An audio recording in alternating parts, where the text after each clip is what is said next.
Call the Newport Beach City Council study session of January 27th, 2009 to order. May we have the roll call, please?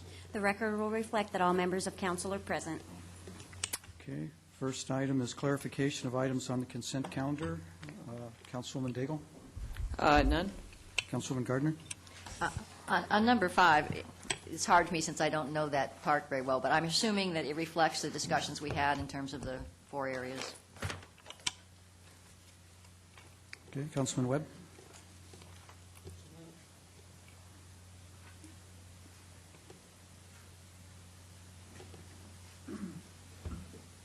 On the item 6 on the Newport Country Club, I was somewhat concerned about why we were granting, why they needed to have a larger facility for entertainment when they're going from 24 tennis courts down to 7 tennis courts. It seemed like we're granting them a lot more than perhaps is needed in the way of square footage. So maybe we ought to discuss that later on. Well, remember, this is an initiation. It's not an action. I know, but if we don't initiate, then we don't have to discuss it later on. Okay, I'll think about it, but I may ask that this be discussed. Okay. Councilman Henn? Yes, on item 9, having to do with the rehabilitation of the Community Youth Center. I noticed that this came in well above the engineer's estimate, and this is really quite far out of pattern for what we've been experiencing lately, when most of the time we're coming in 15 to 25% below the engineer's estimate. And there's really not very much explanation of that. So I'm hoping there's somebody here that can tell me why it is that came in so much above, and perhaps why it didn't trigger a reassessment of the project. Okay. Councilman Rosansky? None, thank you. Mayor Pro Tem Curry? No items? Okay, and I have none. Okay, first discussion item is the Newport Beach Conference and Visitors Bureau status report. Apparently there's no one here to clarify my question. Oh, I'm sorry. Oh, I thought you wanted it done. Oh, well, later. I'd be I didn't happy see to pull anyone it. here. I'd be happy to pull it later or discuss it later. It's fine with me.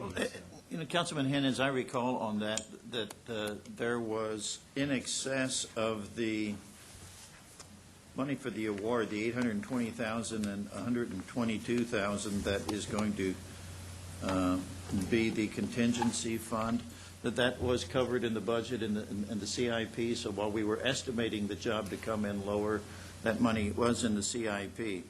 And I think as far as the number of estimates that we've made in the last year, a lot of them have been street programs. This is a rehab program, and that's a lot more iffy in terms of trying to estimate as opposed to new construction. So I think if you look at the bids, that they run from $820,000 to $1.088 million.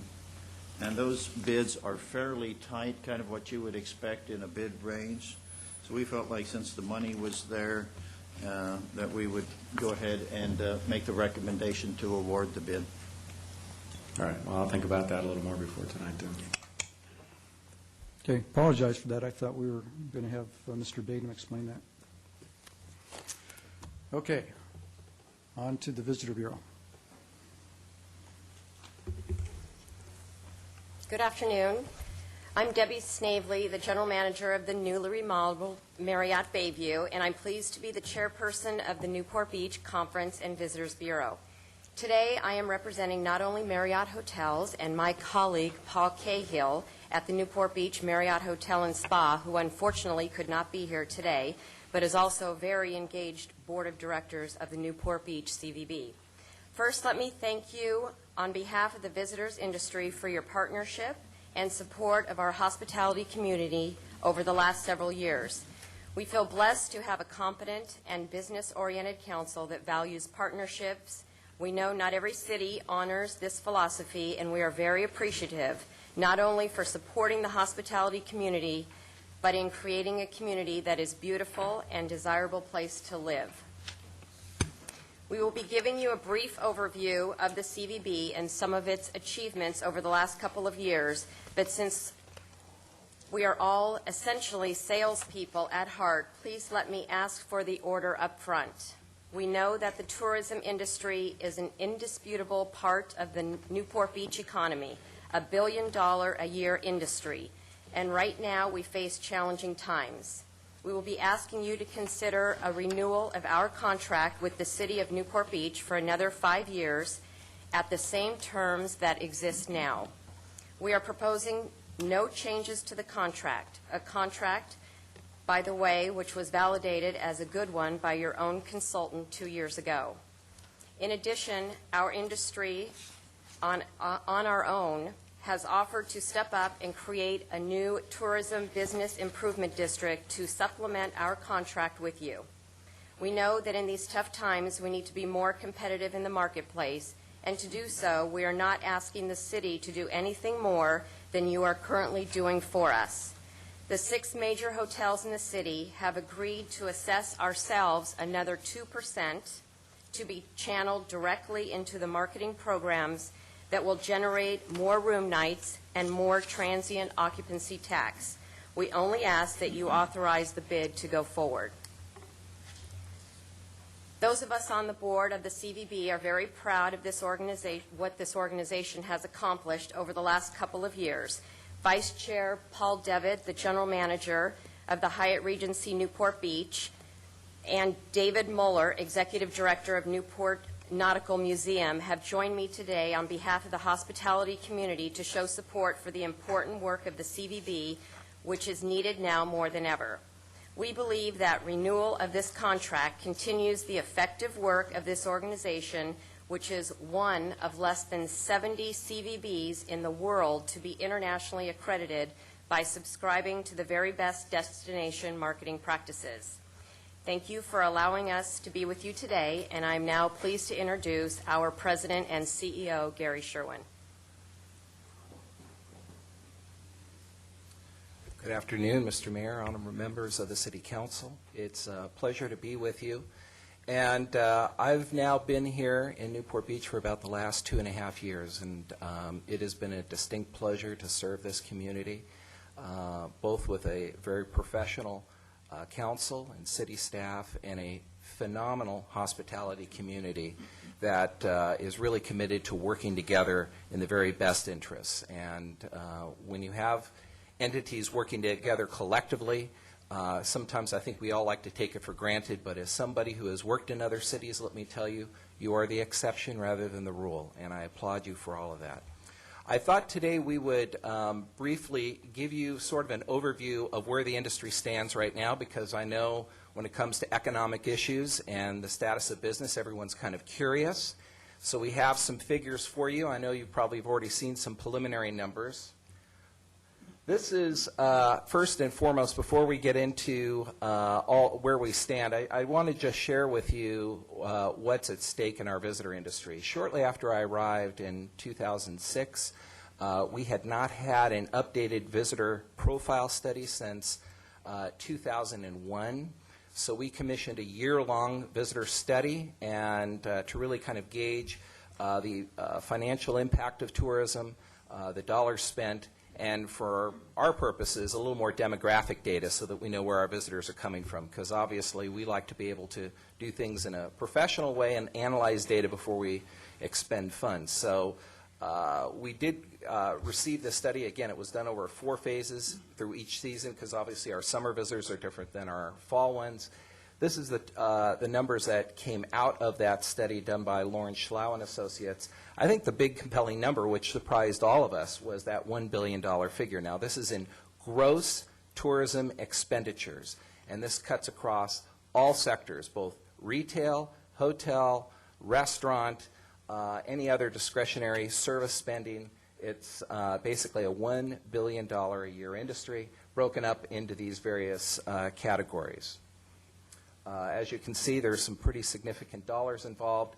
And sometimes when the challenge with the visitor industry is obviously they spread their money all over the place. So some of the money gets spent in the retail tax area, some of it obviously in transient occupancy tax. Sometimes we even have our visitors go home and buy cars, and sometimes our visitors love it so much they come and buy a home here. Obviously, none of that is always factored into some of those numbers. Here's kind of the forecast that we were looking at going into 2009.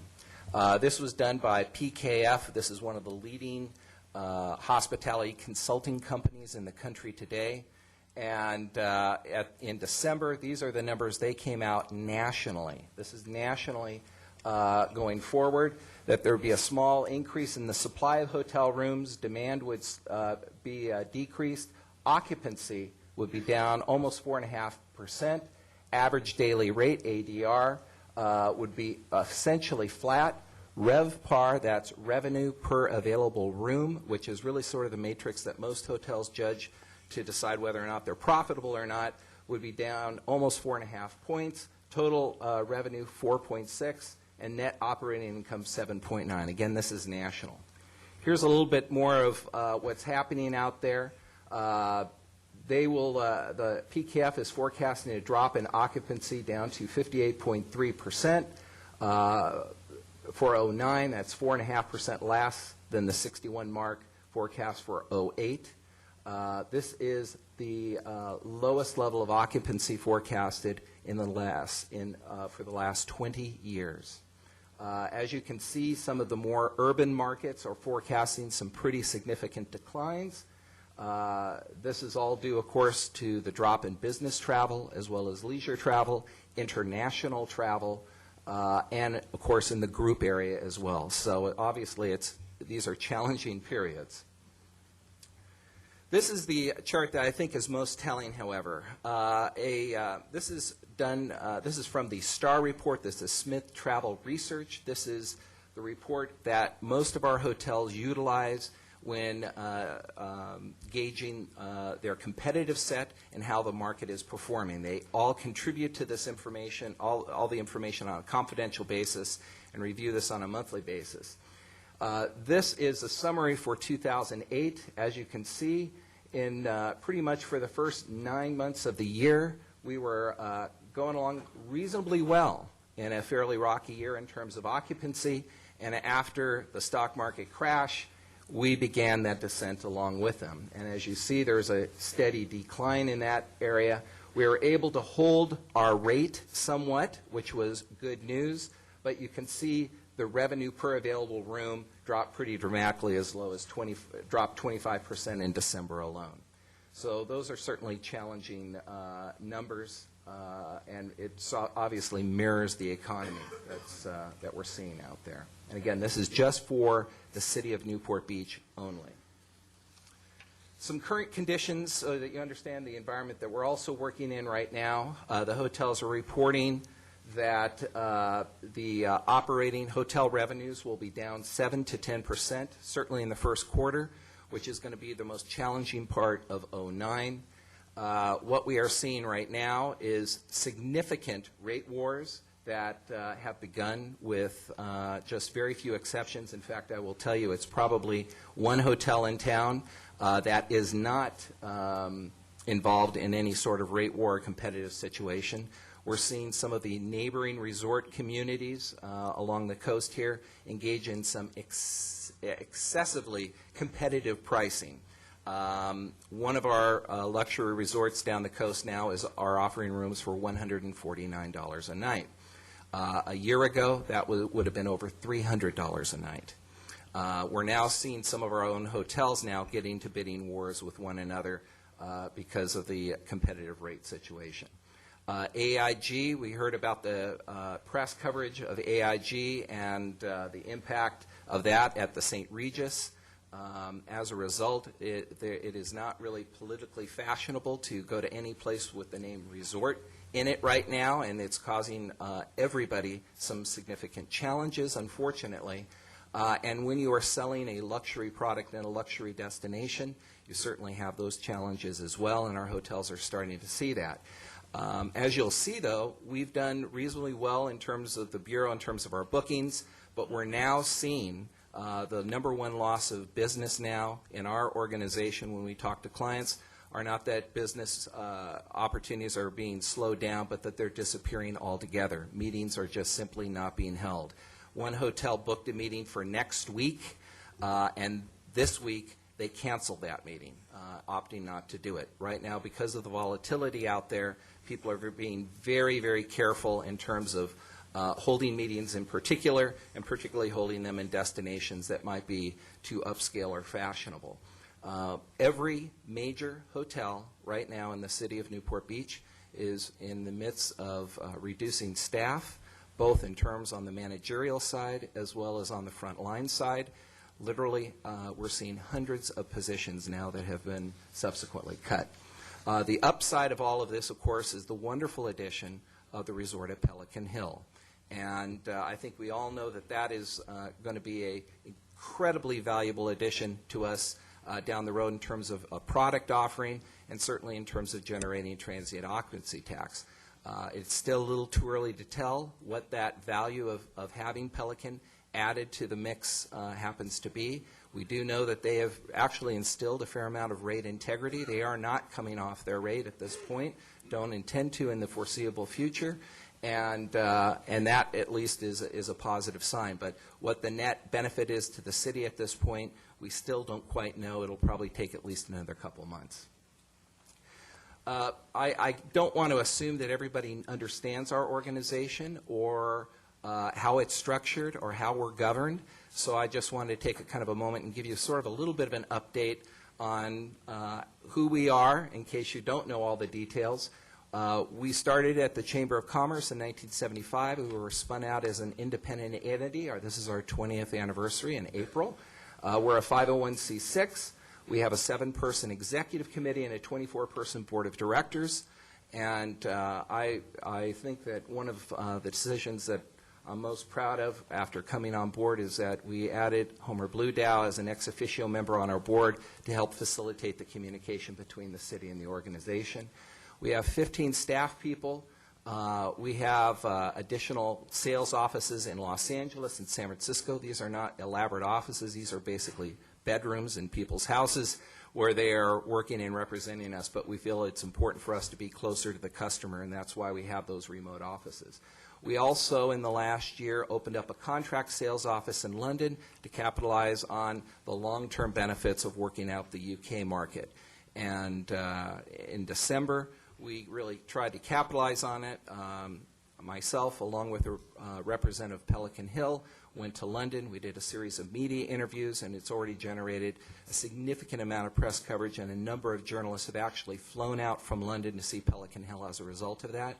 We know that the economic climate is such that we're not going to see a short-term return on this investment, but the international market's one of those that you have to work long-term, you have to get into programs, you have to have a sustained presence. You can't just dip in and dip out.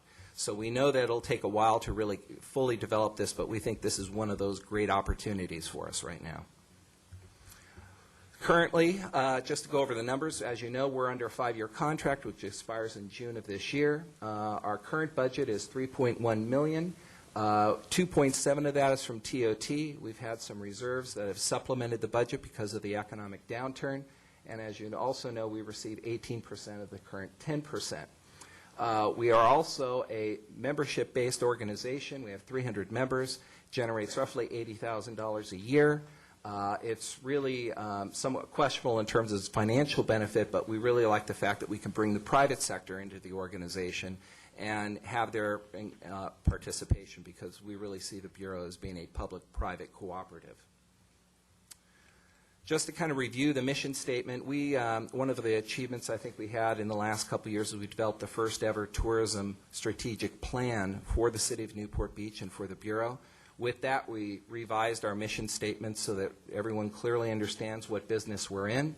And it reads, as the City of Newport Beach's official destination marketing organization, the mission of the Newport Beach CVB is to partner with the tourism and hospitality industry by protecting and nurturing the destination brand, and to deliver additional spending by leisure and conference visitors, leading to enhanced community economic vitality and quality of life. Our job is to develop and enhance with supplemental and incremental benefit business to the hotels, because obviously the hotels also have their sales forces in place.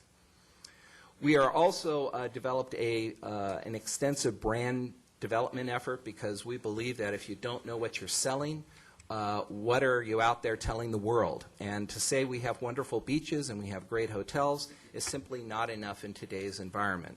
So we went out and had focus groups in LA, Phoenix, San Francisco, and we asked them, what do you think of Newport Beach? You know, what comes to mind when you think about this? And they gave us a lot of very interesting feedback. And we also talked to visitors who never have come to Newport Beach.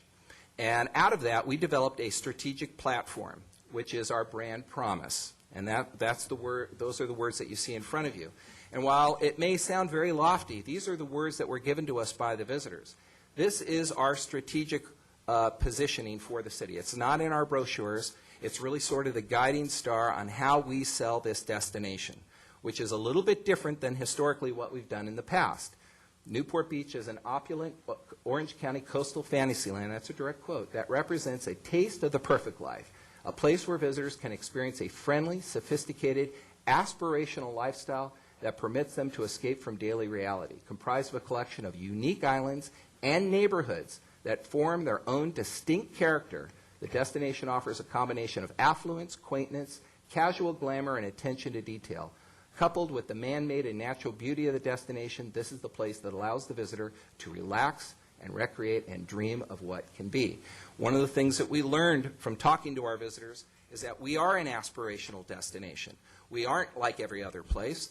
And one of the interesting points that came out is that Beverly Hills certainly is an aspirational destination, but what our visitors said is, when I go to Beverly Hills, I watch, I observe, but I'm never one of them.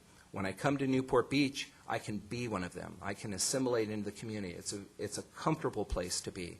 It's not, while it's wealthy, it's not a place where I can't blend in and feel a part of what's going on. So we think that's kind of an important differentiating characteristic. And again, this is really what drives how our ads look, what our sales missions look like. All of our visitor guides really kind of focus on this general strategy. And by the way, our whole community shares in. It's not just the bureaus. The Newport Beach Marriott has embraced this. The Irvine Company has embraced this. The Pelican Hill folks have. And in fact, out of the ads that came off this ad campaign, or this brand positioning, the Newport Beach Marriott is actually using our ads, modifying them and putting their name on it, which is great because it continues to reinforce some of the good messages that we're out there conveying about the community.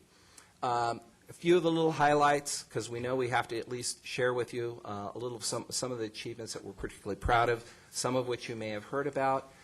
We became the first and only, and we're still the only, West Coast CVB to receive this accreditation. Thank you very much for your proclamation a few months ago. We sincerely appreciate it. It's framed, hanging in our boardroom. One of less than 68 CVBs. It took us several months to apply for this, and this incorporates everything from board and financial governance to our marketing programs. When I got on board also, we reorganized our organization. We created the first ever marketing department. The Bureau had never really had a focused marketing effort. It was really a lot of advertising, some PR, but it was not staffed by marketing professionals. We've since done that, and we think we've been able to strengthen our message as a result of that. We reorganized our sales staff, brought in, I think, a very stronger set of people, increased our direct sales personnel by 2. We had 2, so now we've 100% increase in that. And again, we opened up those offices and have those people stationed in San Francisco and Los Angeles, 2 very important markets for us for conference guests. We also created a partnership approach. We work very closely with our hotel partners. In the past, the Bureau kind of did its own thing. The hotels kind of did their own thing. We now sell the destination together. We go in and do sales missions in LA, San Francisco, Dallas, Phoenix. We do them together. We host events in restaurants, bring our clients in, sell the destination, sell our hotels. It's really the way we should be doing it, but we hadn't. So I think now with a stronger approach, this has really helped us not only better sell the community, but it's been much more efficient for everyone involved. And then I also mentioned this tourism strategic plan. Sharon Wood participated in that. This is really sort of a comprehensive plan that kind of segues into your city general plan, so it's very complementary and talks a little bit of where we want to go from a tourism perspective with the community. And there are lots of goals, and specifically for the organization, and things that we would like to work with you on in the years ahead.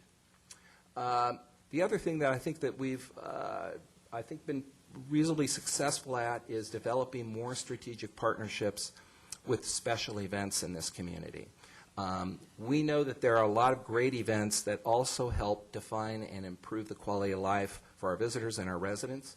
And we have formal marketing partnerships now. We didn't have this before with the Film Festival, the Restaurant Association, Toshiba, the Chamber of Commerce. We're also working with Irrelevant Week and trying to reorganize that. In many of the cases, particularly the Restaurant Association, the Film Festival, Toshiba, these are not just marketing partnerships, but these involve cash, which we do not grant to them, but what we do is work out marketing partnerships where we will spend the money on their behalf and work with them on the allocation of that. So we think they found that have great assistance in the success of their events, and we know that you support them as well, many of them, with your city's own funding. We opened up that London marketing office now. In fact, many of our hotels now are calling our London person and actually setting up appointments when they go and make individual sales calls. We expanded our PR efforts. We're doing events in New York City because that's the center of media, and that's worked very well. And, of course, the online initiatives. The world of tourism is driven by the online world. We're now a Web 2.0. If you're familiar with that, it's a new way of interacting with the customer. We launched the site about 2 months ago. We work with all of the online portals so that we can capture as many eyeballs as possible. But the online world is really what's driving tourism more than anything else. We've also been able to increase our traffic 40% during this time. 3 departments so that we're organized. We have the marketing department, as I mentioned, which is new, which focus on developing research. It has our advertising, our media relations, our PR, public relations, electronic media, international marketing partnership. Those are our members, and our brand. Conference sales is really nearly half of our staff are involved in direct sales initiatives, working with our hotels. And then our administration department, which is the controller, myself, and an assistant that really kind of make sure that all the wheels are turning in the right direction. One of the big measurement tools, and we do have a board that meets every month to review our performance and make sure that we're spending wisely and staying on track in terms of our goals. But one of the things that we are measured on is certainly room night production in the group segment. And that's perhaps one of the things that the hotels find most important in terms of the benefit of the Bureau. We are a conference destination, which means we deal in a lot of small groups. We don't deal in mega numbers like in Anaheim or a Los Angeles or San Diego. A lot of our conferences sometimes are as little as 40 people. If we get a 600-person conference, we've really hit it the big time. So when you see these numbers, while they look fairly modest, know that these are a fair number of groups. And you'll be able to see that we've had some continued growth, particularly, and I can only take credit since the early part of '06 when I came on board, but we've continued to really kind of grow in terms of generating additional room nights and expanding our capacity and generating those the business for our hotels. We are also, this is the good news, even in this tough economy, we have a thing called PACE, and this is really how our salespeople are performing right now compared to where they were a year ago. A year ago, we had about that 43.58 in terms of room nights produced. Right now, we're at 67.92. That's the good news. The challenging news is, as I mentioned earlier, it's getting tougher to kind of sustain that momentum. We think part of this is the fact that we beefed up our ramp power with our salespeople, and they have pretty good contacts. We're a relationship-based business, but it is getting more challenging as a lot of our opportunities in the past to cultivate business have slowly kind of disappeared. But so far, so good. We'll see where we are a couple months from now. 2 things we obviously want to talk about with you today is our contract and the creation of the T-bid, and I'll just kind of briefly highlight the T-bid a little bit because we do want to talk about the contract. We were asking to renew the contract under its current terms, no change in the percentage or the length is what we would like to propose. This quote here came out of the report that was done at your request in August of '07, where the consultant came in, took a look at our operations, and I believe it really was started to take a look at the contract and to see whether or not that was a good contract, it made good sense, there were appropriate accountability, whether or not there were any things that need to be added to help protect all of you. I think he felt that it was a pretty good contract, didn't have too many recommendations on that there. I believed he wanted some additional reporting, an annual report, which we now provide you, as well as regular updates, which we do through Homer on our board meetings. But he reported at that time that we've laid a foundation for an exceptional CVB model for the community, employ best practices, and tried to step up the quality, and endorsed, again, the contract format.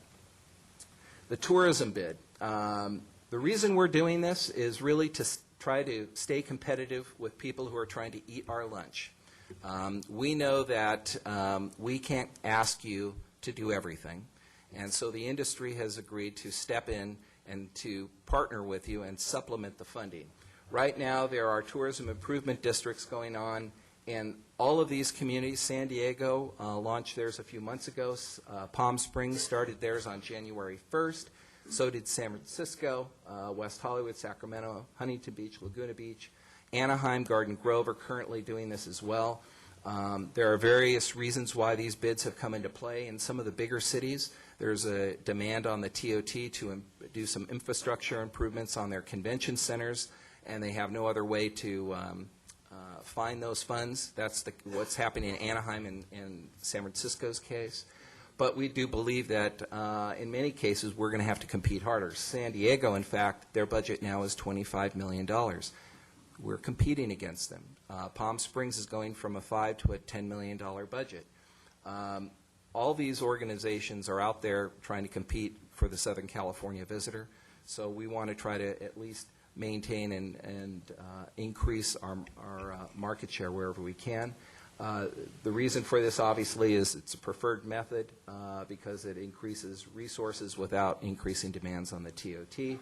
And the industry likes it because they can have greater participation and involvement with their tourism organizations as well. Mentioned about the increasing competitive nature of tourism marketing. We also have a very new product. And in the last couple years, if you take Pelican Hill off the table, there's about $140 million in tourism infrastructure just on the hotel side that has come on board. But if you add up what's happened at the Marriott, what's happened at the Fairmont, what's happened at the Hyatt, now what's happening at the Marriott Bayview, all of these products have been vastly upgraded. We do have the very best tourism product we've ever been able to have. And one of the things that affords us is an opportunity to go after a better quality of visitor who will be willing to pay a better rate. And as many of you know, because you've all been here for many years, you know that our hotel product, with the exception of what is now the Island, was not probably the strongest it could be. We now have changed all of that. There's even some great plans in the future, hopefully, for our friends at Hyatt. And we'll continue to upgrade, but with that, it takes more money to go after an affluent customer. And we do certainly have responsibilities to help Pelican Hill as well. So we want to go out there and tell that story and let people know about the new and improved Newport Beach. And we are being able to get better quality guests on the group side because of it, which is very good news. We wouldn't be able to get the pharmaceuticals or some of the law firms in the past. Now we can. The community, obviously, is expressing great concern right now in the tourism industry. No surprise, like everyone else, they're concerned about the loss of business. As you saw in the chart, there was a pretty immediate drop. This is going to be a very volatile year, and you have two ways you can look at it. You can shrink and go away and wait for things to get better, but the hotels, frankly, don't have that option. We need to be able to ramp it up, but market in a smart way choose our customers carefully and aggressively go after them. We know that in a down economy, some people aren't going to be marketing as much. We see that as an opportunity to go and grab those customers. So right now it is a fight for market share out there, and the hotels are expecting more of us, not less. Obviously, the T-bid does not impact the city. We believe that the 2%, even combined with the 10%, still keeps us in a very competitive edge. 12% is certainly not excessive when you look at the total TOT. Anaheim's at 14. If they get their bid, they're going to be going up to 16. San Diego is already up to 16 with their 2%. So we are still very much in the game. And quite frankly, all things being equal, I've been in the business 25 years. I've seen some cities with reasonably high occupancy tax, and I have yet to see a group leave just because the occupancy tax was high. I've seen a lot of other reasons, but the only time that really occurred was in New York when they were ridiculous enough to jack their occupancy tax over 20%, which they subsequently had to roll back. So we still believe that we will be in a very competitive position in that regard. What are we going to be doing immediately right now? Because we are working for the next 6 months in a bit of a very focused effort because of the challenges we face. Right now, we're still going out there and selling. We're not going to throttle back on sales. The Bureau did go, and we have reduced our expenditures by 7%, anticipating a possible decline in the TOT. Our TOT portion is down slightly so far year to date. But we are going to continue to sell. The hotels expect that out of us, but we're going to have to do it on a regional basis and go after those customers, certainly in L.A., Orange County, San Diego, Los Angeles, up in San Francisco, and the Pacific Northwest. We will continue, obviously, to also push online initiatives. Meeting planners go online, look for destinations. We're going to continue to do that. So the online initiatives are going to be important. Emphasizing public relations. We're going to continue to work with the media and telling our story. And then, of course, long-term initiatives working with the London market. Again, as I mentioned, that is not something we're going to necessarily see short-term results, but we're here to also work on some of the long-term initiatives. So I know I kind of covered a lot of material in a fairly short amount of time.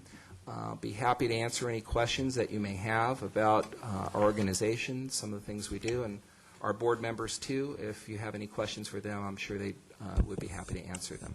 Thank you. Councilwoman Gardner? It's one of the axioms of marketing that in downtimes you spend more on marketing. I think the marketing department came up with it, of course. But the online marketing, that's got to be a tough one. And it's a fairly new area. And, I mean, there's something beyond Expedia.com and that sort of thing. So could you flesh a little bit out some of the things you're doing in that area? Well, you're absolutely right, Councilwoman Gardner. We are we're challenged with everyone else on trying to understand the moving target of the online initiative. This morning at the Hyatt, we had about 30 of our hotel partners, and we were doing a seminar on social media and the impact of Twitter and some of the other social interactive media that exist out there and how people are responding. You need to explain Twitter. What is Twitter? Well, Twitter is Twitter.com is an interactive online portal that allows you to communicate instantaneously with groups of people. So, for example, if you are attending a conference, you can establish a Twitter group of friends, and you can get a tweet, which is a message, an instantaneous message to somebody in your group saying, "Isn't this speaker boring?" And 500 people in this room can see it instantaneously. It's a very simple format. It seems kind of ridiculous in many respects. I know maybe it's a generational thing, but Twitter is increasingly important. The social media concept of two-way communication.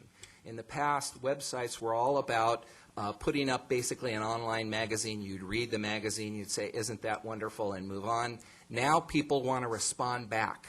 They want to be able to provide input. If you've gone to TripAdvisor.com, It's filled with people's impressions of hotels and attractions and restaurants, good, bad, and sometimes very ugly. But people now are expecting that, and certainly even on the travel side, if we're going to have our credibility, we've got to allow people a forum to communicate back and forth to us. So that's why this Web 2.0 component is now kind of important. Podcasting, we're creating podcasts on Newport Beach that will be loaded onto the site that you can link on. So when we have something at the boat parade, we can film it with a handheld and then have it up on our website instantaneously. So as you can see, it's more focused on one-to-one interpersonal communications. It's more immediate, certainly more timely, and so it's really kind of revolutionized the way that we do things. But in the past, you could do a website and leave it alone for a month or two, and everything would be fine. It demands daily care and nurturing now in order for it to maintain its relevance. Okay, Councilman Henn? Yeah, I applaud your aggressive response here in forming the TBID. Have you made a rough estimate, I realize it's hard, a rough estimate of how much additional funding that might generate over the course of a year? Well, we have the 6 hotels that are going to contribute. I think the big variable, of course, is the fact that room rates are declining. So that 2% is based on a declining room rate. If you look at the current rates, it might be anywhere between $1.5 to $2 million. But, you know, again, it's a guess because we're seeing some fairly radical declines with some of our luxury hotels. Now some of the luxury hotels that were averaging rates of over 200 now are going for 150 a night. It's hard to project, but that's our rough estimate, Councilman. Any other questions? Councilman Curry? Gary, I just want to commend you and your staff and the membership for doing, I think, a really great job. I was watching something on the Travel Channel this weekend, and the narrator used Newport Beach as a reference for an affluent community as part of the comparison for what he was talking about. And when our community goes into the public consciousness like that so that it becomes a metaphor for what the speaker wants to convey, it's a product of the work that you do and the Convention Bureau does to build the brand of Newport Beach. And certainly the Film Festival, the Toshiba Golf Tournament, Restaurant Week, the Taste of Newport, our museums, our concerts, the Ensenada Race, Irrelevant Week, all of that sort of builds into the image and to the public consciousness of what Newport Beach is, and I think you really to be commended for how you've gone about to create that. As we've gone into the recession, has there been a change in the mix of tourists coming to Newport Beach? In other words, are we getting more people from Southern California who are coming for a staycation as opposed to people from overseas, or how has the visitor mix changed in the last 6 months?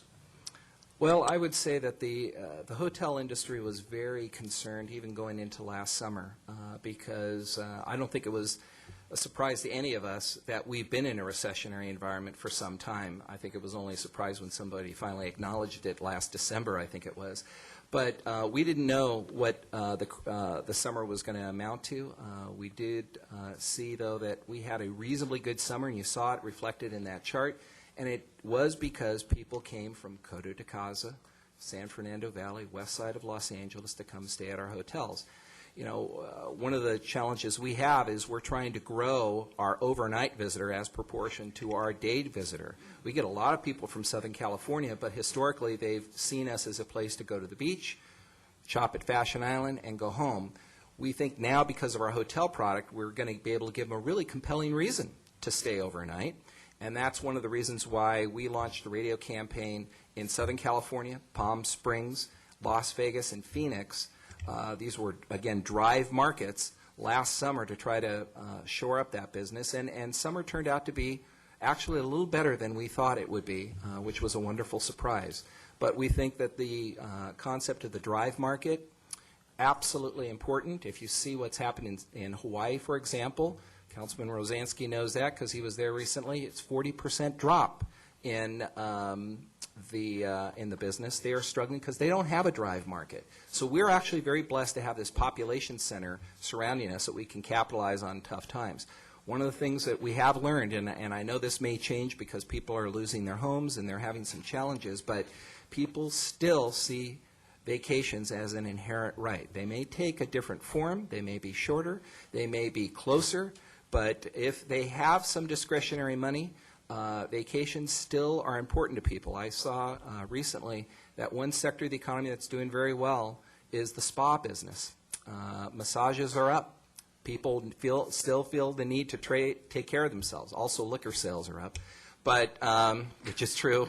But there is a need for people to continue to take care of themselves during tough times, and we think vacations are going to be important. So we don't think the market will disappear. We just think it's going to take different forms.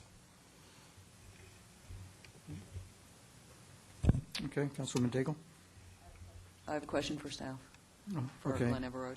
Okay. Well, I just have a question for Gary. Is there any rule of thumb as far as ideally what a CVB should spend in terms of percentage of gross revenue coming in from hotel rooms or room rates or anything like that? Is there any kind of industry rule of thumb that the business uses? There aren't, only because there are so many variables that are connected with this. It depends on how many hotels you have, how much meeting space they have, what their population base is, what's the quality of the air service into the market. Every time we try to find, in fact, people say, what is Newport Beach's competitive set?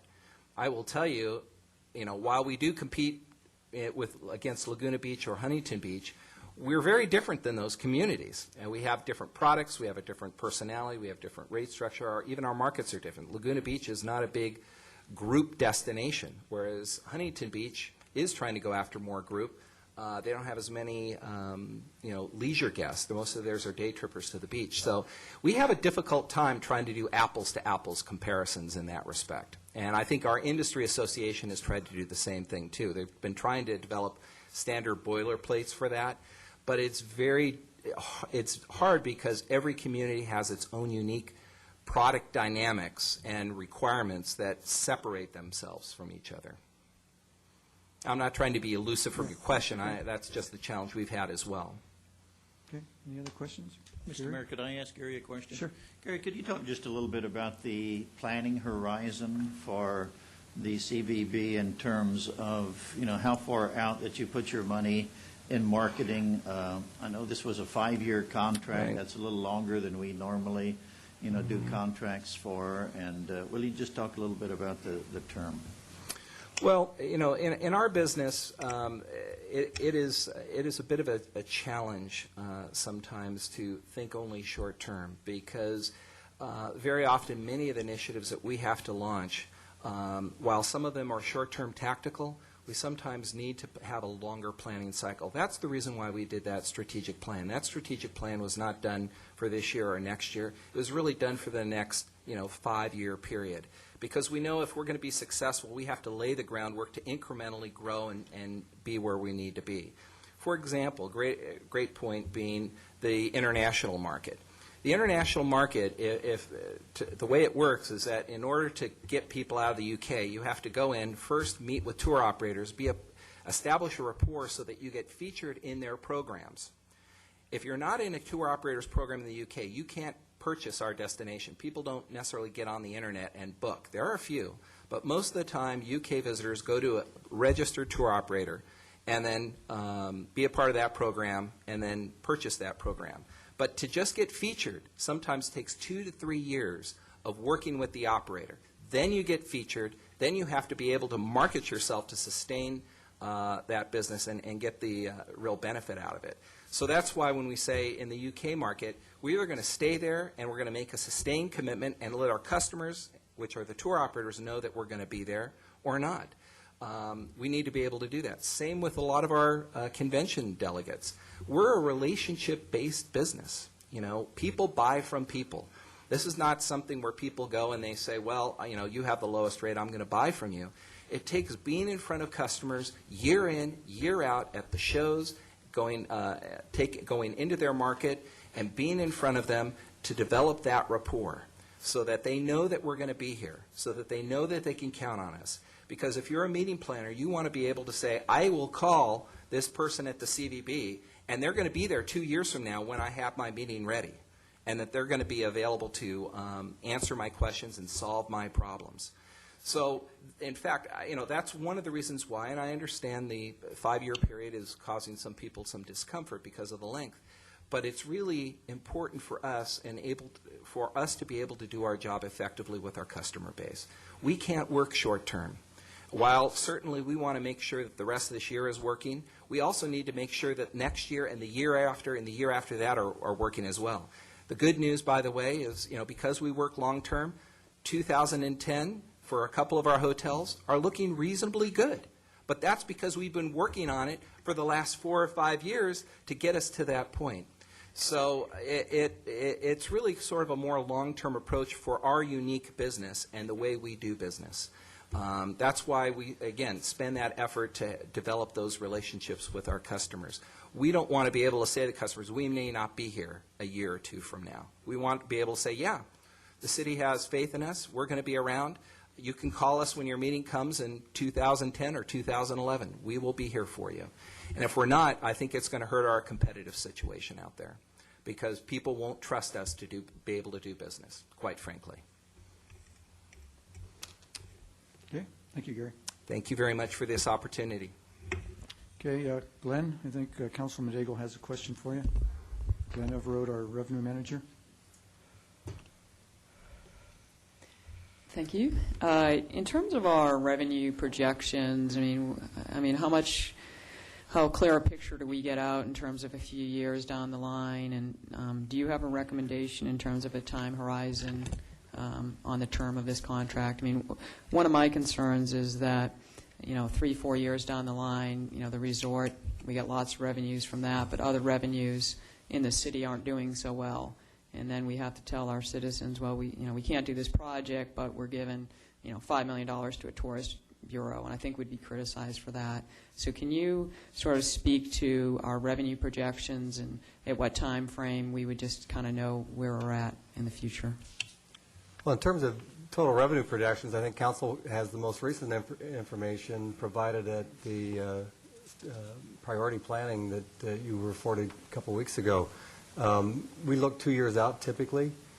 Historically, I can relate that these agreements with the Conference and Visitors Bureau have had a term of 5 years. We don't always go 5 years. Often the Conference and Visitors Bureau will approach the city requesting some revisions to the agreement. We've done that at least twice that I recall. But 5 years is the typical term for the CVB agreements historically. In terms of our revenue projections, though, it sounds like it's more of a 2-year cycle. Typically. Okay, thank you. Okay. Anybody from the public want to comment on this item? Okay. Thank you, Gary. Appreciate the presentation. Okay, next item is the Banning Ranch appraisal report. I guess we've got 5 minutes before we start that, huh? Okay. Well, did you want to ask your question again of Steve Batum since he's here on that contract? We could get a quick If massage. Homer doesn't mind the risk that Steve will give a different answer.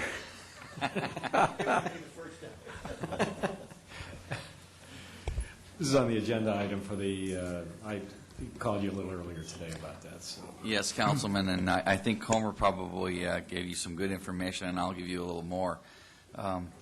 This project was kind of a tough one because it's kind of a cornucopia of a lot of little projects put together into one big project. So it was really hard to estimate as to the costs. And quite frankly, I think our architect, Dougherty & Dougherty, did a good job trying to capture what was going on in the market, and they might have been a little more optimistic than we should have been. But I can report to you, though, that the bids are very tight. So that generally shows a good market value. So I think we're pleased with it, although we are going to spend a little more than we originally intended, but we'll do our best to try to hold those costs down. All right, well, Homer was able to show me that the budget is well covered on the actual bid cost, and so I presume that's the reason why you didn't go back and relook at the project scope to see whether there were some savings to be made. That's correct. Okay, well, we'll take a 3.5-minute break to 4:30.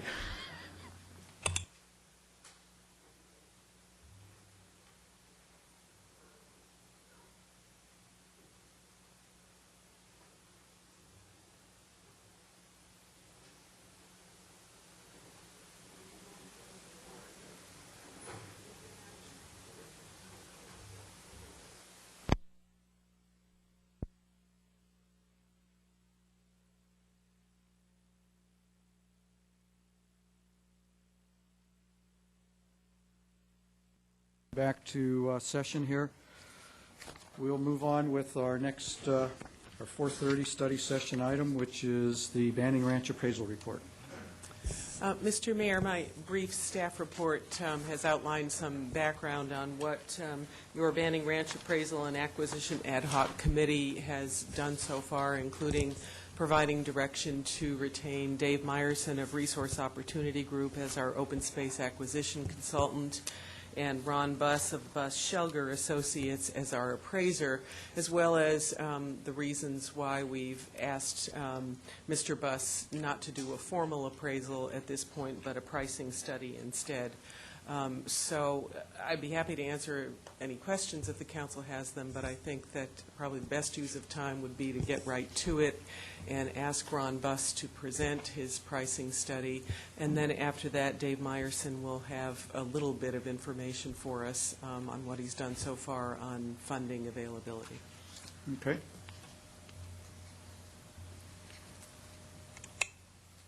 Thank you, Mr. Mayor, council members.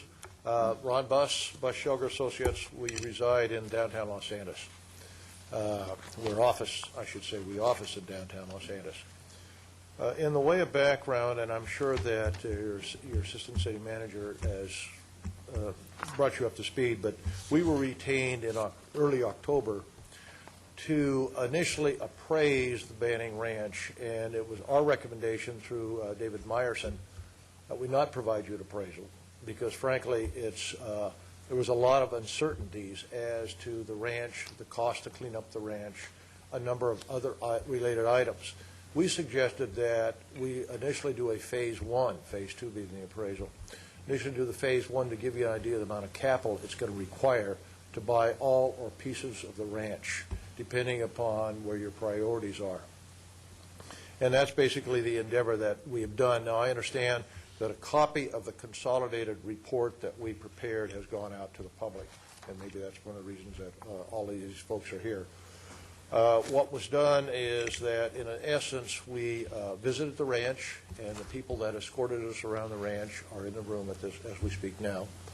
Mr. Meyerson was there as well. We obviously involved ourselves deeply in that massive amount of stuff that Mrs. Woods gave us, the inches of backup documentation on the proposed uses of the ranch, as well, and most importantly, the division of the ranch into what we consider to be 4 different categories of land. We subsequently assembled market information addressing each one of those 4 categories. And you have to pardon me for putting glasses on, but age gets to you over time. At 50, I didn't need them. We have provided a concise report that can easily be expanded if you elect to go to the appraisal process. However, what we did was look at 4 basic categories, and I believe each one of the council members have a copy of the report. So I'd just kind of like to walk through basically what was done. We divided the ranch up into 4 general land categories, because frankly, that's what we see in the marketplace, and that's where the market information is available to assist you in understanding the amount of capital that's going to be required to take down each one of the 4 general land categories. And small number I has a map facing that, which may not necessarily be in the same order that you have, but basically identified the lowland open space, which is largely either degraded wetlands or it's what is referred to in the master plan as wet meadows, as well as the access roads to reach each one of those areas. And they aggregate about, and I'm going to round for our conversation purposes, about 134 acres. There's a second category of land, which is basically the well recovery sites, one of which is inside the bowels of the ranch, another one of which fronts on the Coast Highway. And lastly, we threw in a third category because it's the open space lands set aside in the master plan, the Veneropols, etc. They're lands that do not have a huge value because there's no proposed use for them other than set aside. But they're certainly not degraded wetlands. And fortunately, there was enough land transactions to allow us to, in the aggregate, it's not all that much in terms of total acreage. It's about 60 out of the, if you add all three of these areas together. But there's enough market information to give you an idea what is being paid for these types of lands as well. Thirdly, and that's where the big portion is, what we call C1 and C2 in the report. C1 being the huge mesa that you enter into when you arrive on the ranch through the city of Costa Mesa. And C2 is that prime point out there that is absolutely a gorgeous piece of property. If there ever was a fine piece of property to own and develop, I'm sure from their perspective, from the owner's perspective, and the owner's advisors that are here, this is it. It is an absolutely fabulous piece of property. And then lastly, there's the hillsides, which are the connecting link that have a lot of habitat on there. Fortunately, there's quite a number of transactions also of habitat lands. You can't develop it, but you run trails through it. You can run your open space walking tours through it, and it's a connecting link between the usable, frankly, it's between the usable bluff top, what we call marine bluff top, as well as the wetlands down below. Those are the four general categories, and you add it all together, you have about 400 acres. In your report, which I understand has now been made available to the public, there's market information for each one of these categories. Clearly, the biggest piece is your degraded wetland, which is roughly 135 acres. We investigated market information all the way from Ventura, Orem Beach, where there's at least 3 transactions that have occurred this decade in any event, all the way down to the Mexican border. And it's lands that basically have the same, many of the lands have the same oil impairments, others don't. But surprisingly, there's not a significant price differential. The most recent transactions, which show on page 2, are over in Long Beach. There's another one down in Carlsbad that was just concluded earlier last year. And there's several recent transactions up at Orem Beach in Oxnard. To no blistering surprise, Orem Beach and Oxnard is not going to generate the same kind of value potential, price potential on a disposition side as lands that are closer to the urban cores. But when it's said and done, the amount of dollars involved to acquire lands in this category is not that tremendously significant. And I don't mean to downplay it, but just you've got prices very consistently, current prices in the $55,000 to $65,000 an acre category. If you extend that to your subject property on a conservative and as well as an optimistic basis of 60 to 65 an acre, they're $8 million to $8.7 million.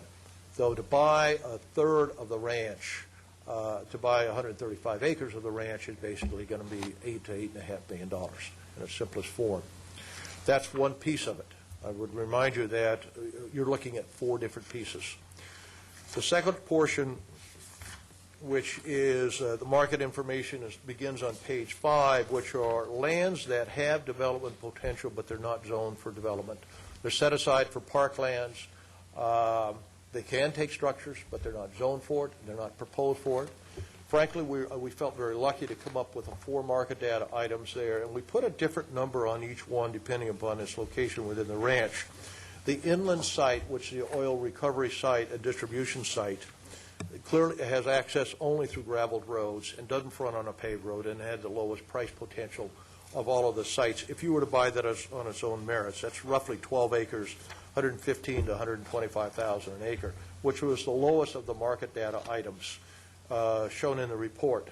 The site that fronts on the Coast Highway, roughly 5 acres in there, is certainly at the upper end of the price category at roughly bracketing $200,000 an acre, but on an optimistic and conservative basis, being optimistic 110, conservative 190.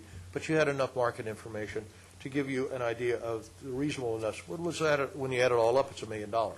So it's not a huge number within the total context of what you folks are looking at right now. Lastly are the designated parks, interpretive center land, boarding areas, the venerable pools. That adds up to a significant amount of land at roughly 43.5 acres. But nevertheless, it's not land that's necessarily in the prime locations. And they indicated roughly 150 to 175 an acre. Once again, it fell within the price patterns as indicated in the marketplace. The big ones are parcel C, and if I'm going too fast, please tell me to slow down, raise your hand, do whatever.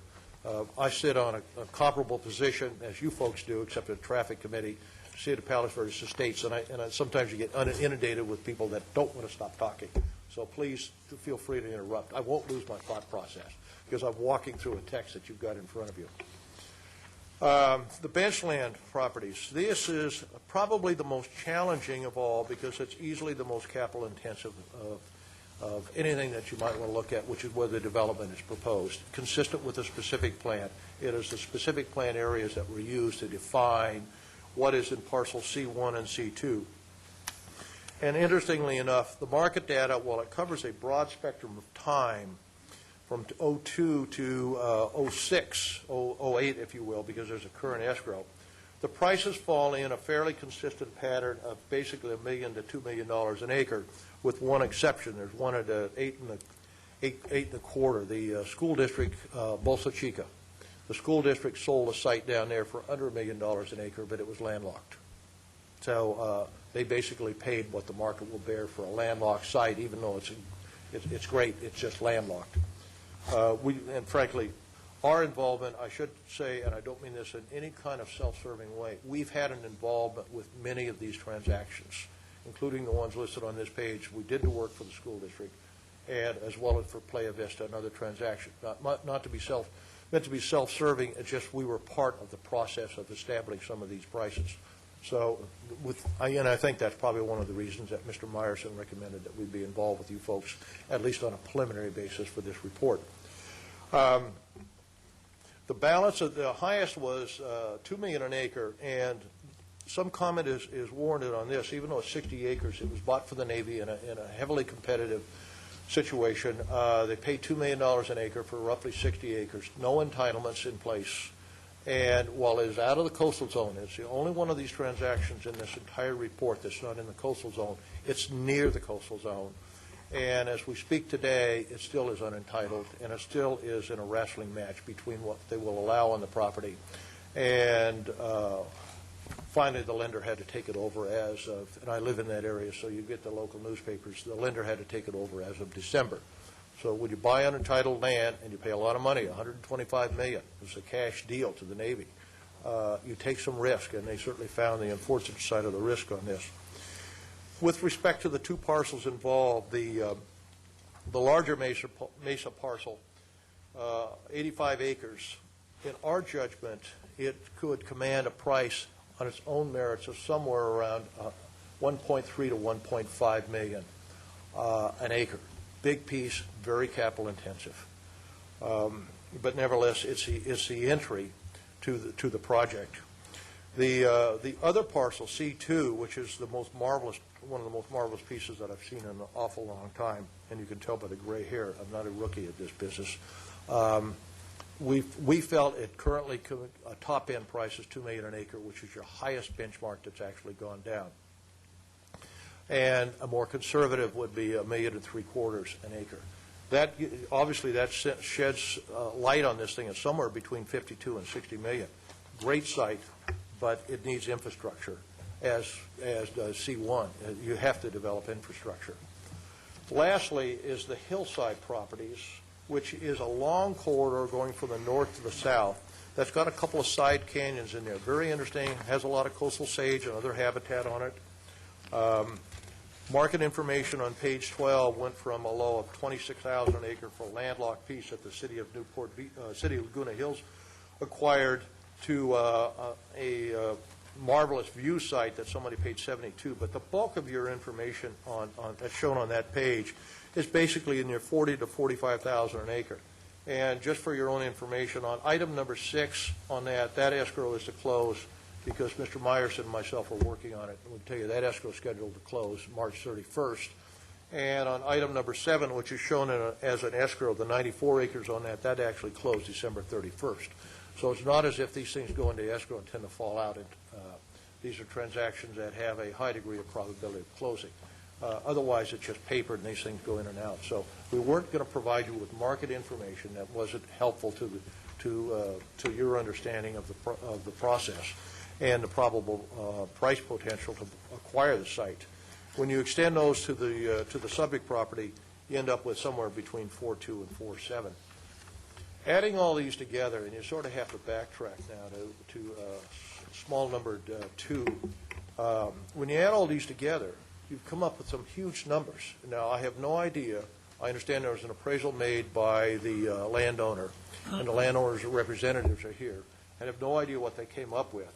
But if you add all these numbers up, you're at, roughly $185 million to maybe a best case is $211 million for a series of pieces. Well, this is a very capital short market. There's not a ton of debt available in the market. In fact, most people, when they buy a series of assets together, because you've got a series of interconnected pieces, some of which you can use, some of which you can't, none of which is revenue producing. Clearly, a discount is we see in the marketplace. And it was our recommendation that a 25% discount be applied to give you an idea what the bulk value of the entire ranch is, and those are the numbers that you see in there, 138 to 158. So when it's all said and done, you're somewhere in a bulk basis, from our perception anyway, roughly 150 million, give or take. Question for you. Sure. And I met with some of my constituents, and it really was a concern that they have. Can you explain what a residual value approach is, and maybe the pros and cons of it, and why it wasn't used in this particular appraisal? Would you say that again? Residual value. Because you just sort of alluded to as, what is this? What can somebody do with this? What is this going to be worth? Well, probably for two or three reasons. I would remind you. Let me finish up one item I did not include. These numbers do not include any deduct, if you will, for the cost of cleaning up the fields, the rubble that's out there, any soils conditions, et cetera. So these assume that you can take the site over. So there is some deduct cost that has to go on to or be taken away from that. We don't know what those numbers are. So anyway, I just want to clear that 150 doesn't get you a clean site, that you don't have to worry about these related issues. Or conversely, they would have to clean the site to a certain standard. Whatever the deal is. Normally, they'll take the responsibility for cleaning it because that's what they're in the business for, and that's what the business you probably don't want to be in. Exactly. Yeah. But to be clear, the values that you've established here are assuming that the site is clean when you get it. You got it, Councilman. Right. Absolutely. Okay. Absolutely. Now, to answer your question, there are two ways to do a residual study on this. One is from the standpoint of taking individual land parcels, because this is normally what happens. A developer, not a builder, a developer will come in, they'll do a master development, they'll sell off individual sites to merchant builders who will put up sticks and stones. The other way to do it is start from the sticks and stones, from the rooftop level back down to a number. What we don't have are the development costs, so there's no way we could do either one to get down to raw land. That's why we use land sales of other projects that have sold in this. To answer your question, that's why we didn't do a residual analysis. Those cost numbers were not available. But then if you were hired to do this Phase 2 appraisal, will you then endeavor to get more information that could enable you to do a land residual value approach? If they're willing to fund the money for the civil engineer to prepare those costs, then we would certainly can do a residual approach, absolutely. And that would give you a second benchmark, depending upon what portions of the property you elect to take. I mean, that's a council decision, and that's one of the reasons we recommended not doing an appraisal, because you may just go after certain portions of this thing. You may go after the wetlands and the hillside. I mean, you add all that, you can get more than 50% of the ranch. You get 60% of ranch, and it only costs you $13 million. You may want to go that approach and leave the mesas alone. I mean, we'd be happy to work with the city on whatever they want, and that would also change the discounts for bulk. So, it's where do you go from here? And that's why we're in this forum as we speak now. Mr. Mayor, yes. It was unclear to me from your report in this description of this bulk discount. Yeah. The extent to which it reflects a discount that would be appropriate because it is an assemblage of disparate property uses, and it's hard to tell exactly how it would all fold together. That's different than a discount for the fact that we have basically a chaotic, non-functioning development market today for properties like this. And so is there another element or increment of discount that would be associated with that issue if you were to do the appraisal today? Yes. The answer is yes. However. And of course, what would that be? You're asking me what would I further discount it, because I just sent one out, and I would discount another further 10%. However, that's not I think the issue at hand. I'm old enough, and you can tell by the wrinkles on my face, that I've been through four recessions and 4 recycles. This thing comes in cycles. And just because we're at the bottom of the trough now and no one can quite figure out where to go, that doesn't mean in 2 years that we're going to be faced with this situation.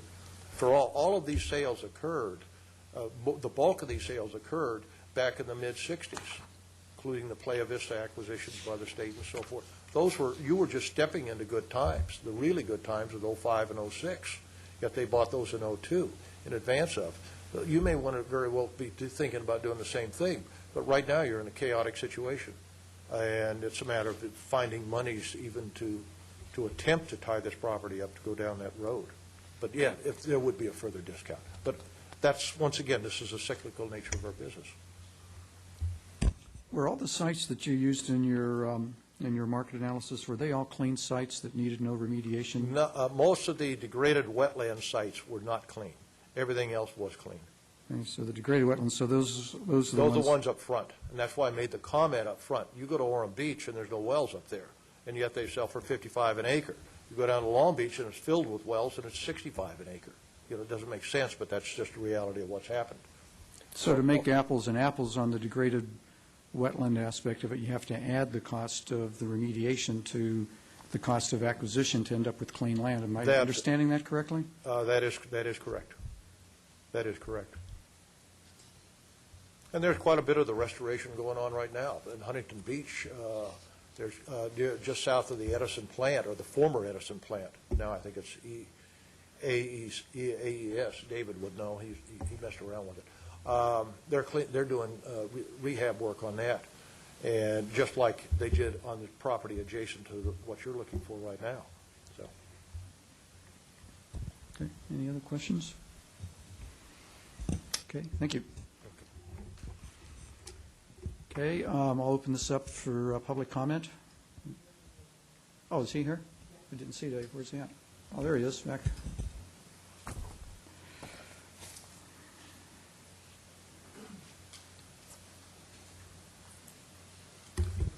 David Meyerson, Resource Opportunity Group.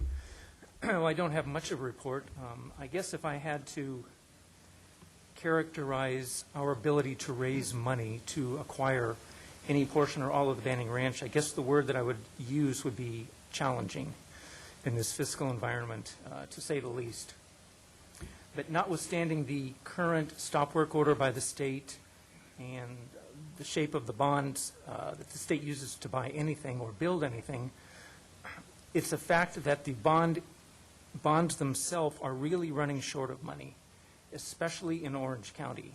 They've done a number of acquisitions, and a lot of the money has been spoken for over the recent years, and they frankly just don't have the kind of funding available that they used to.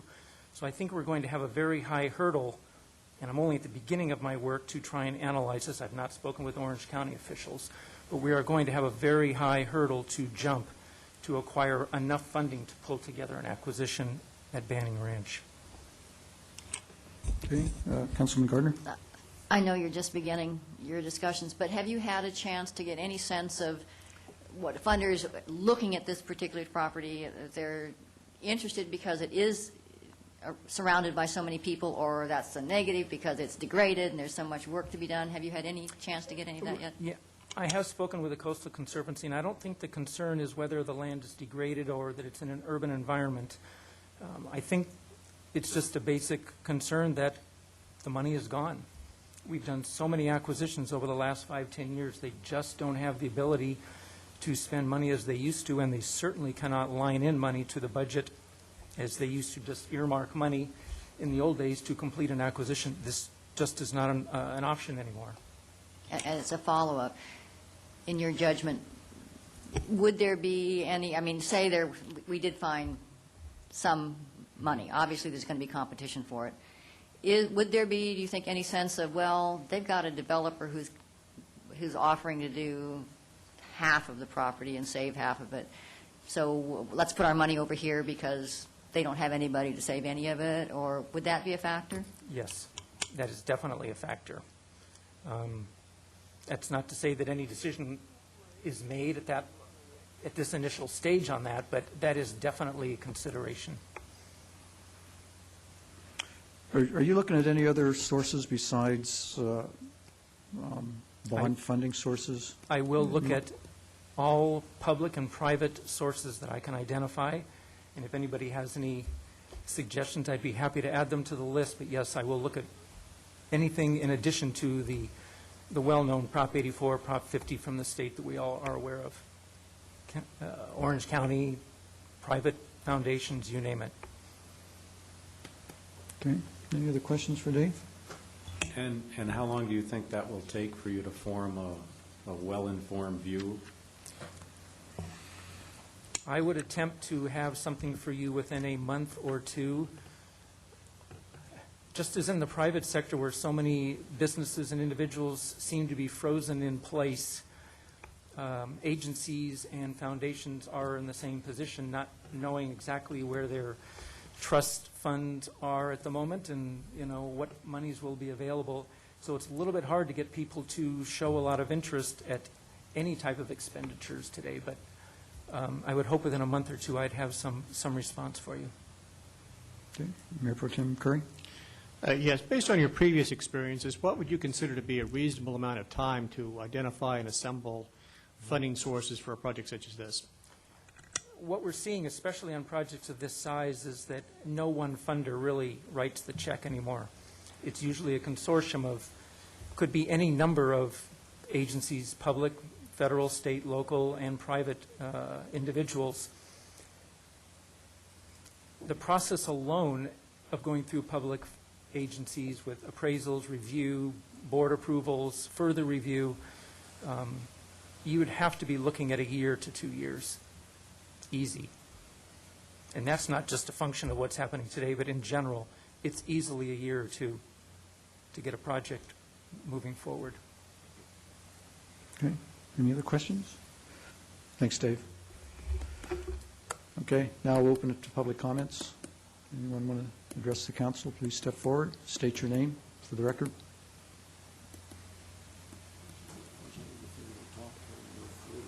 Mr. Mayor, my name is Alan Beek, and I would like to suggest sidestepping this question of funding. Most of the people in Newport Beach would like that to be open space.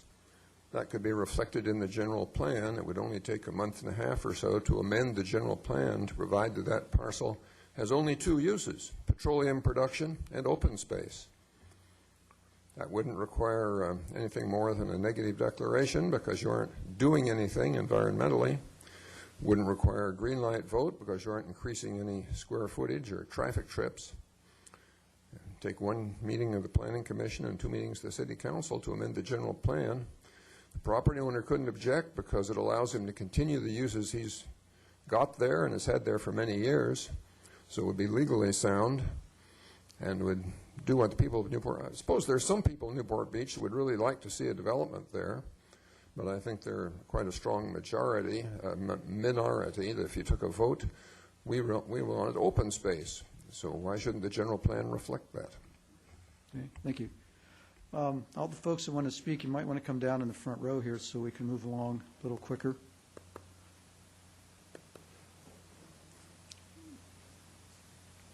Good afternoon. My name is Kevin Nelson. I'd like to make a couple of points. First of all, to reinforce the idea that how critical banning is to our society, let's say 30, 40, 50 years from now when we have potentially a vastly more crowded Southern California area. A place like this is not only for that reason, not only because of the reason that the landowners will sell the property, but because the property itself is so well positioned, so perfectly positioned as an open space resource, as something that connects with Talbert.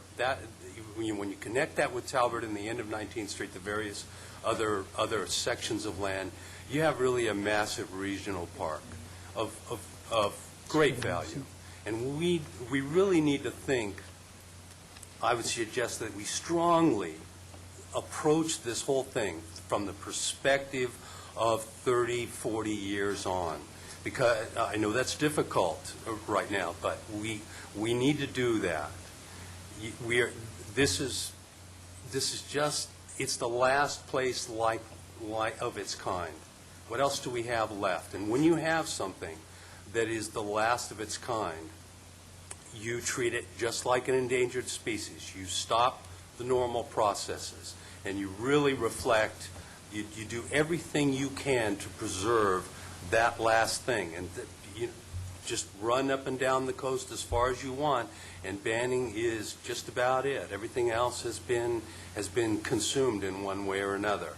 Yes, there have been a few places that have been saved. But if you look at what, at the urban pressure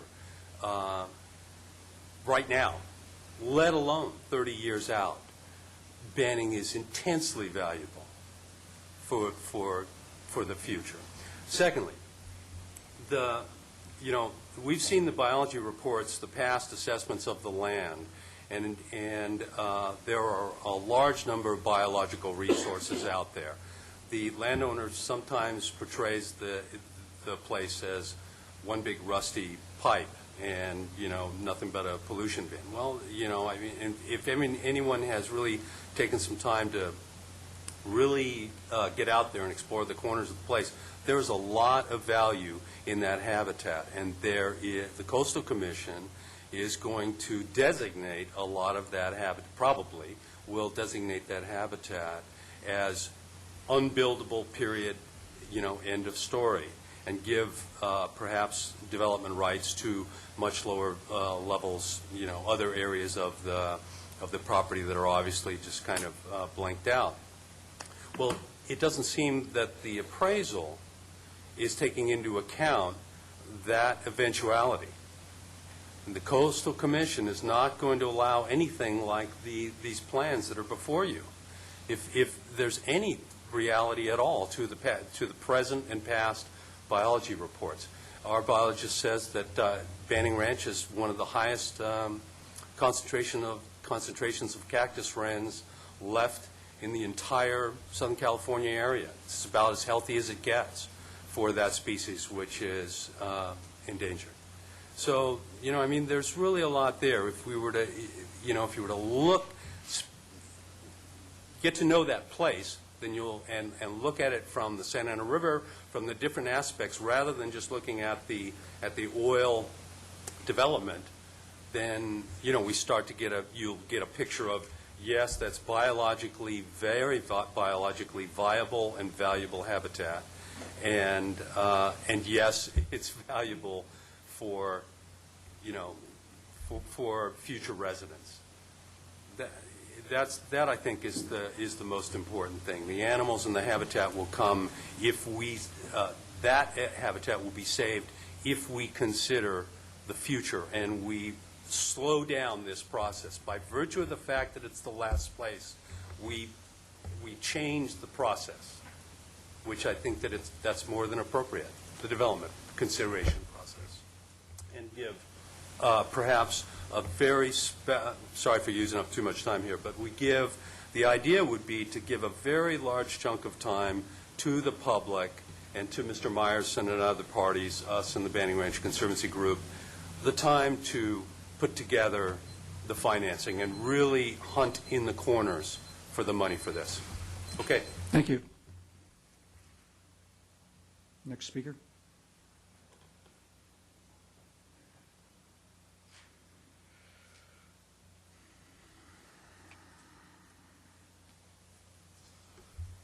Good evening, Jan Vandersloot, Newport Heights. I really appreciate the city of Newport Beach going through this process. Being a veteran of the Bolsa Chica matter for 30 years, it's refreshing to have the city actually take a proactive stance in acquiring and attempting to acquire important ecologically sensitive open space. I do have a question about why this study did not include the purchase of the Bolsa Chica Mesa which was in December of '06. They present the Ocean View High School District, Ocean View School District, but they didn't look at the Bolsa Chica Mesa, which was 103 acres. It was bought by the state for $65 million, so for $650,000 an acre. And this was flat, developable land. I mean, this was not arroyo, this was not wetland, this was not unbuildable cliffs, sides of a cliff or anything like that. This was flat land that one would normally think, hey, you could put a number of houses, you could put 1,235 houses on it, which the Coastal Commission said could go on the Bolsa Chica Mesa. Now, the Bolsa Chica Mesa is like 230 acres. Almost similar to what's happening at Banning Ranch at around 200 acres for the upland and about 200 acres for the lowland.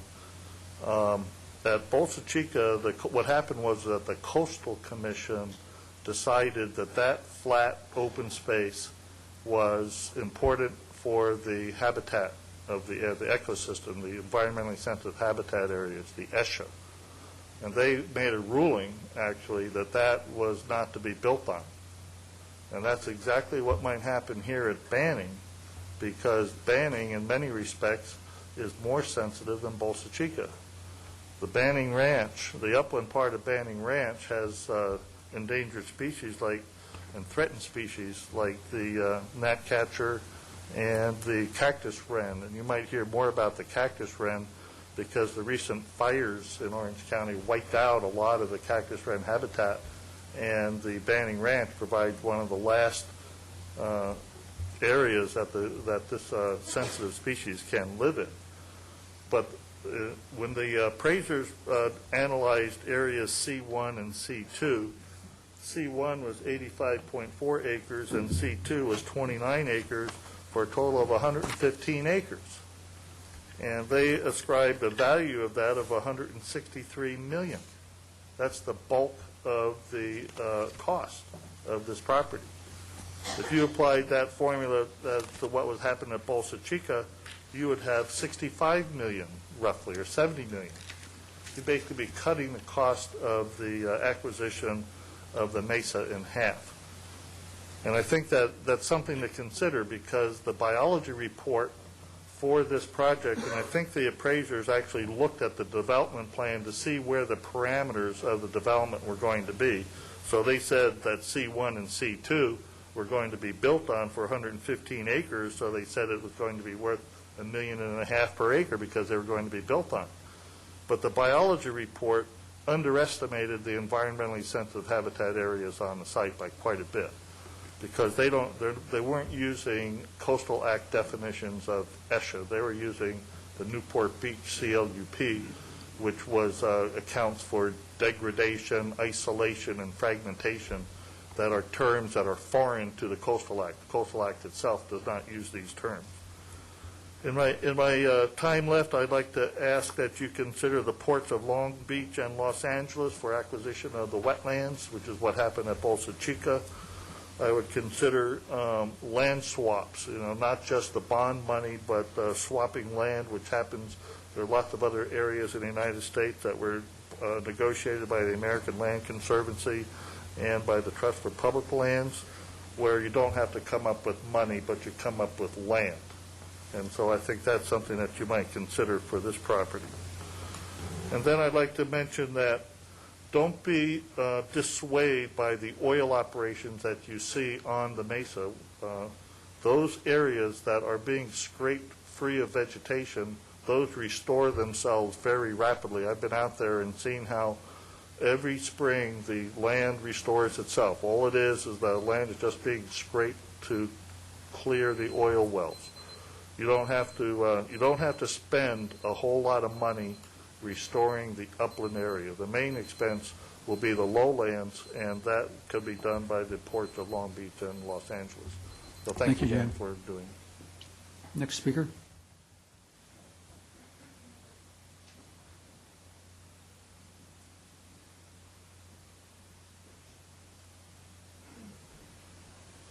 Good evening. I'm Patricia Barnes, and I am the present chairperson of the Orange County Group of the Sierra Club, and I'm here representing the concerns not only of individuals here in this room from this city and immediate area, but also residents throughout the city of Orange County.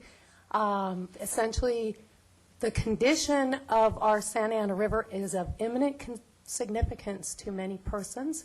It's an imminent concern, as is the health of the coastlines of Huntington Beach and Costa Mesa, Huntington Beach and Newport Beach in the Costa Mesa area.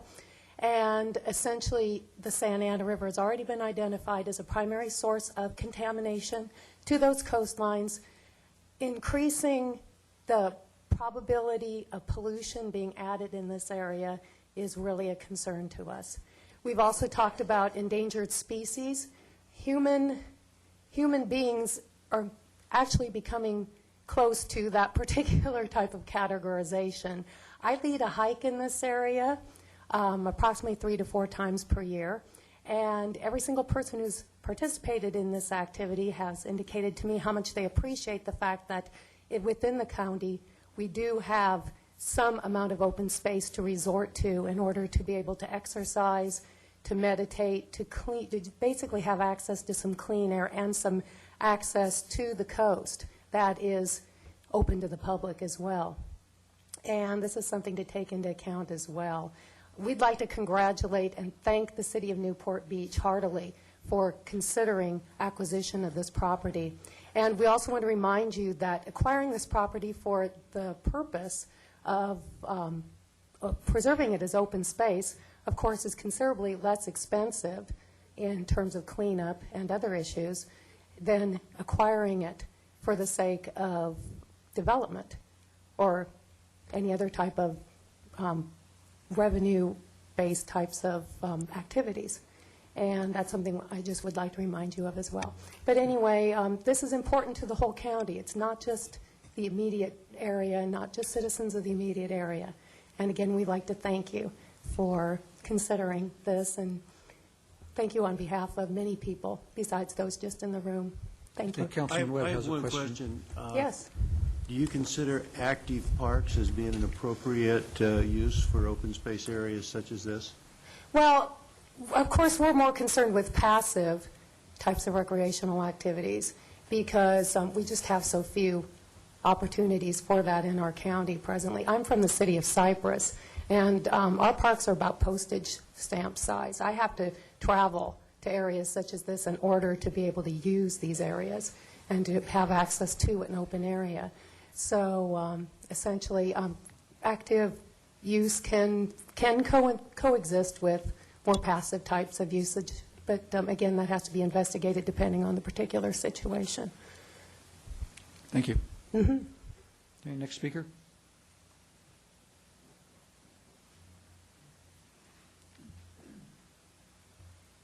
James Quigg. Again, I'd like to thank the city for spearheading the efforts to acquire this open space.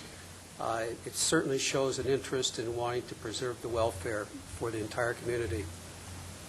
I was a bit struck by the appraisal approach in reference to the amount of capital required. I mean, it's the assumptive approach that it's going to be purchased for these amounts. I mean, I didn't think this was an appraisal, but again, it was used many times. Yes, the amount of capital required. I don't see that verbiage. And if you look at the review, it says that they make all these assumptions that these are going to be the purchase. I mean, again, it's not even an appraisal. Just want to make reference to the Orange County Register. It says the Battle Bruce for Banning Ranch. This came out last August, and they discuss Banning Ranch. They discuss values within this article, and specifically they say that the Orange County Assessor's Office assesses the value at $41.5 million. That's something closer to reality in my judgment. Again, thanks for your time. Okay, thank you. Next speaker. Well, I just also... Can you pull the microphone down, please? My name is Debbie Koken. and I'm a member of the Banning Ranch Conservancy, and I just also wanted to say that I think the price they came up with is exaggerated.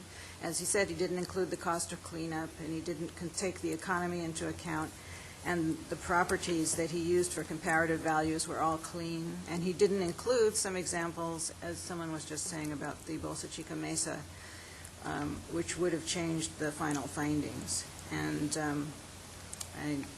I just wanted to say that once the developer's proposal is approved, the price, the assumed value of the property will automatically go up. So I think we need to take a much closer look at this study. Thank you. Next speaker.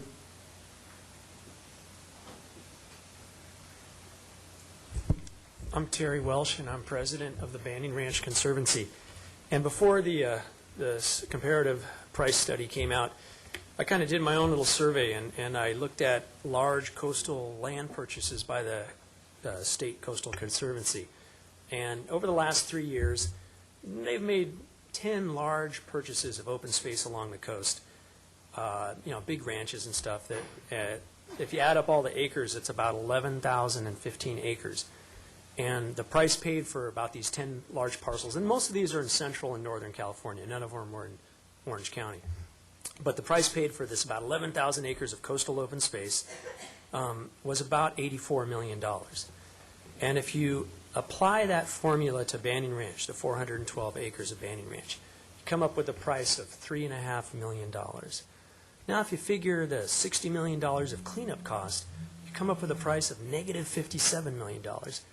So I'm saying that kind of jokingly, but there's many ways to look at this. But what I do want to say is, again, echoing all the other speakers, a heartfelt thanks to the City Council. We were very pleased that the general plan reflected some of our wishes. Grateful for all of you for your help in that. And when the ad hoc committee was formed, we were grateful for that. And when this pricing study was commissioned, thank you so much. And when Dave Meyerson was hired, again, thank you so much. We really consider those positive steps. I've heard some people say how hard this is going to be to buy. And we know it's not going to be easy, and maybe no one knows it more than I do. I mean, we've had this task force and now Conservancy for 10 years, and I've chaired a meeting every month for 10 years. That's 120 meetings. You take some away for the holidays and so forth. But we know it's going to be a lot of work, and we've never pretended that it's going to be easy. And I think that none of you should either. We've been at it for 10 years, and we fully expect to be working on it for the next 10 years. The other thing I wanted to say was, we agree money's tight right now, and it's extremely hard to find money at this moment. But we all know that the economy in California will change. It's come out, but it's come out of recessions before, and it will again. So I think it's really important to lay the groundwork to be there when bond money is available again.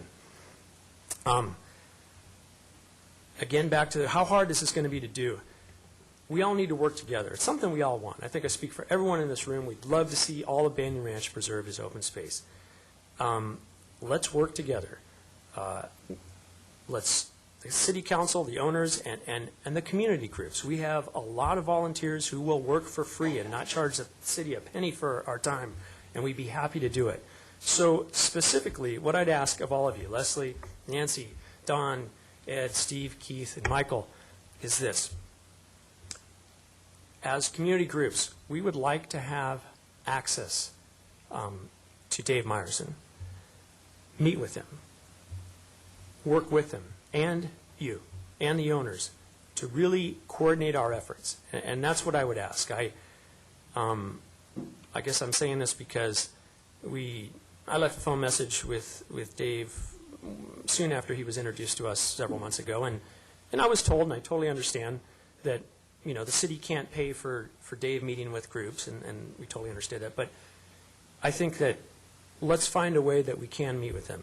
Let's try to work on that and work together on it. So thank you. Okay, thank you. One more question concerning. Sure. Just, I think that every time you come up here, I've asked you the same question. I just Let want it to get go, you to please. reiterate. I'd like to hear it again. We About the have sports 20 fields. to 30 acres that is set aside for an active park use. Do you still agree that that's you would support that as a part of this development? Yeah, well, I will, and I'll answer it the way I always do. I think that this should not be like a strictly off-limits nature preserve where people can't go onto it. People need to access it, have trails, and I see a role for sports fields in it. Yeah, I'm 20 to 30 acres of sports fields is what I'm referring to. I see a role for sports fields in it. I just want to make it certain that this is brought up. Sir, does your group have any money to pay for meetings with Mr. Marson? We have money, and I think that we would seriously consider having to pay for it. Would that be a reasonable request to do that? I think, in listening to them, some of their concerns is they felt like they, encountered the military-industrial complex when they tried to get information. I think the timing would be an issue of how much that would extend the process, and that would be for the city council to decide, and I think Mr. Marson might have some opinions of that also. Because I think the council has given him some parameters in order to look at, and if we open this up, it might be hard to ever conclude the process. Councilman Rosansky? I would suggest that we take that up at one of our next committee meetings. We'll discuss that, maybe Right. providing a little more open access. But I think that's a concern, too, that the minority of the council is making a lot of the decisions. Well, And really, why not discuss this publicly? I'm not saying we wouldn't. I'm just saying that it's something to consider and make a recommendation to the council to move forward on that. Okay. Thank you. Yeah, thank you. Next speaker.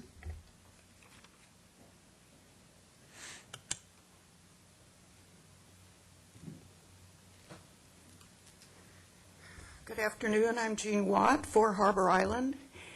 And the last thing I wanted to do was speak today because the last thing I want to do is try to get the property or be in charge of it or even. However, my role ever since I got off the city council has been trying to get parks for Orange County and open space. And I've been working with the Friends of Harbors, Beaches, and Parks. And the primary goal was, and we did put together the green map that's being used by OCTA for their deliberations about what to spend money for mitigation.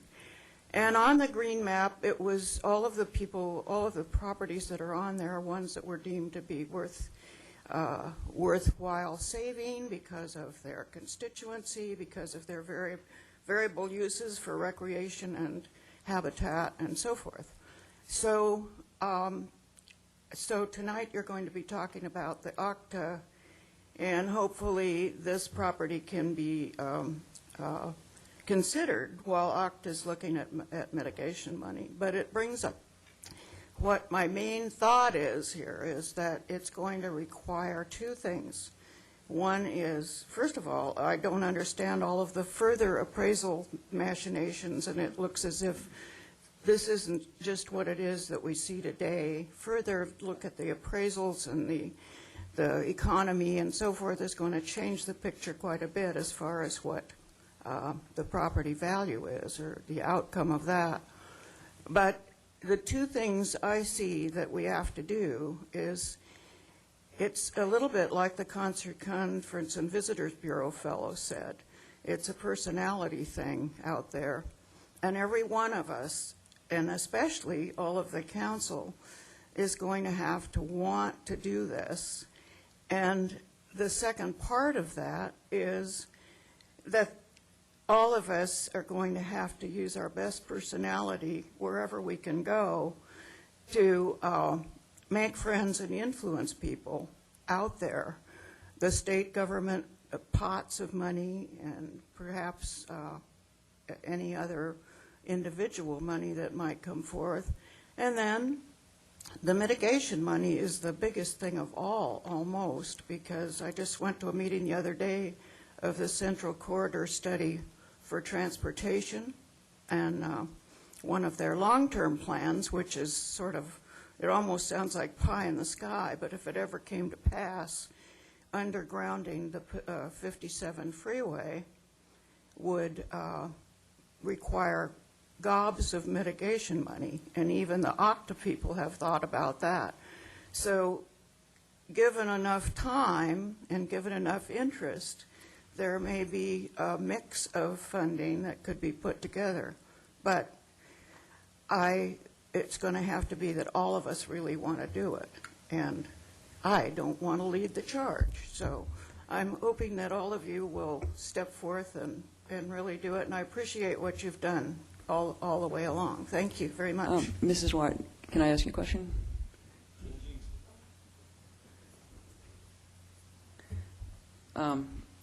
Thanks for all your service. It's really been tremendous over the years.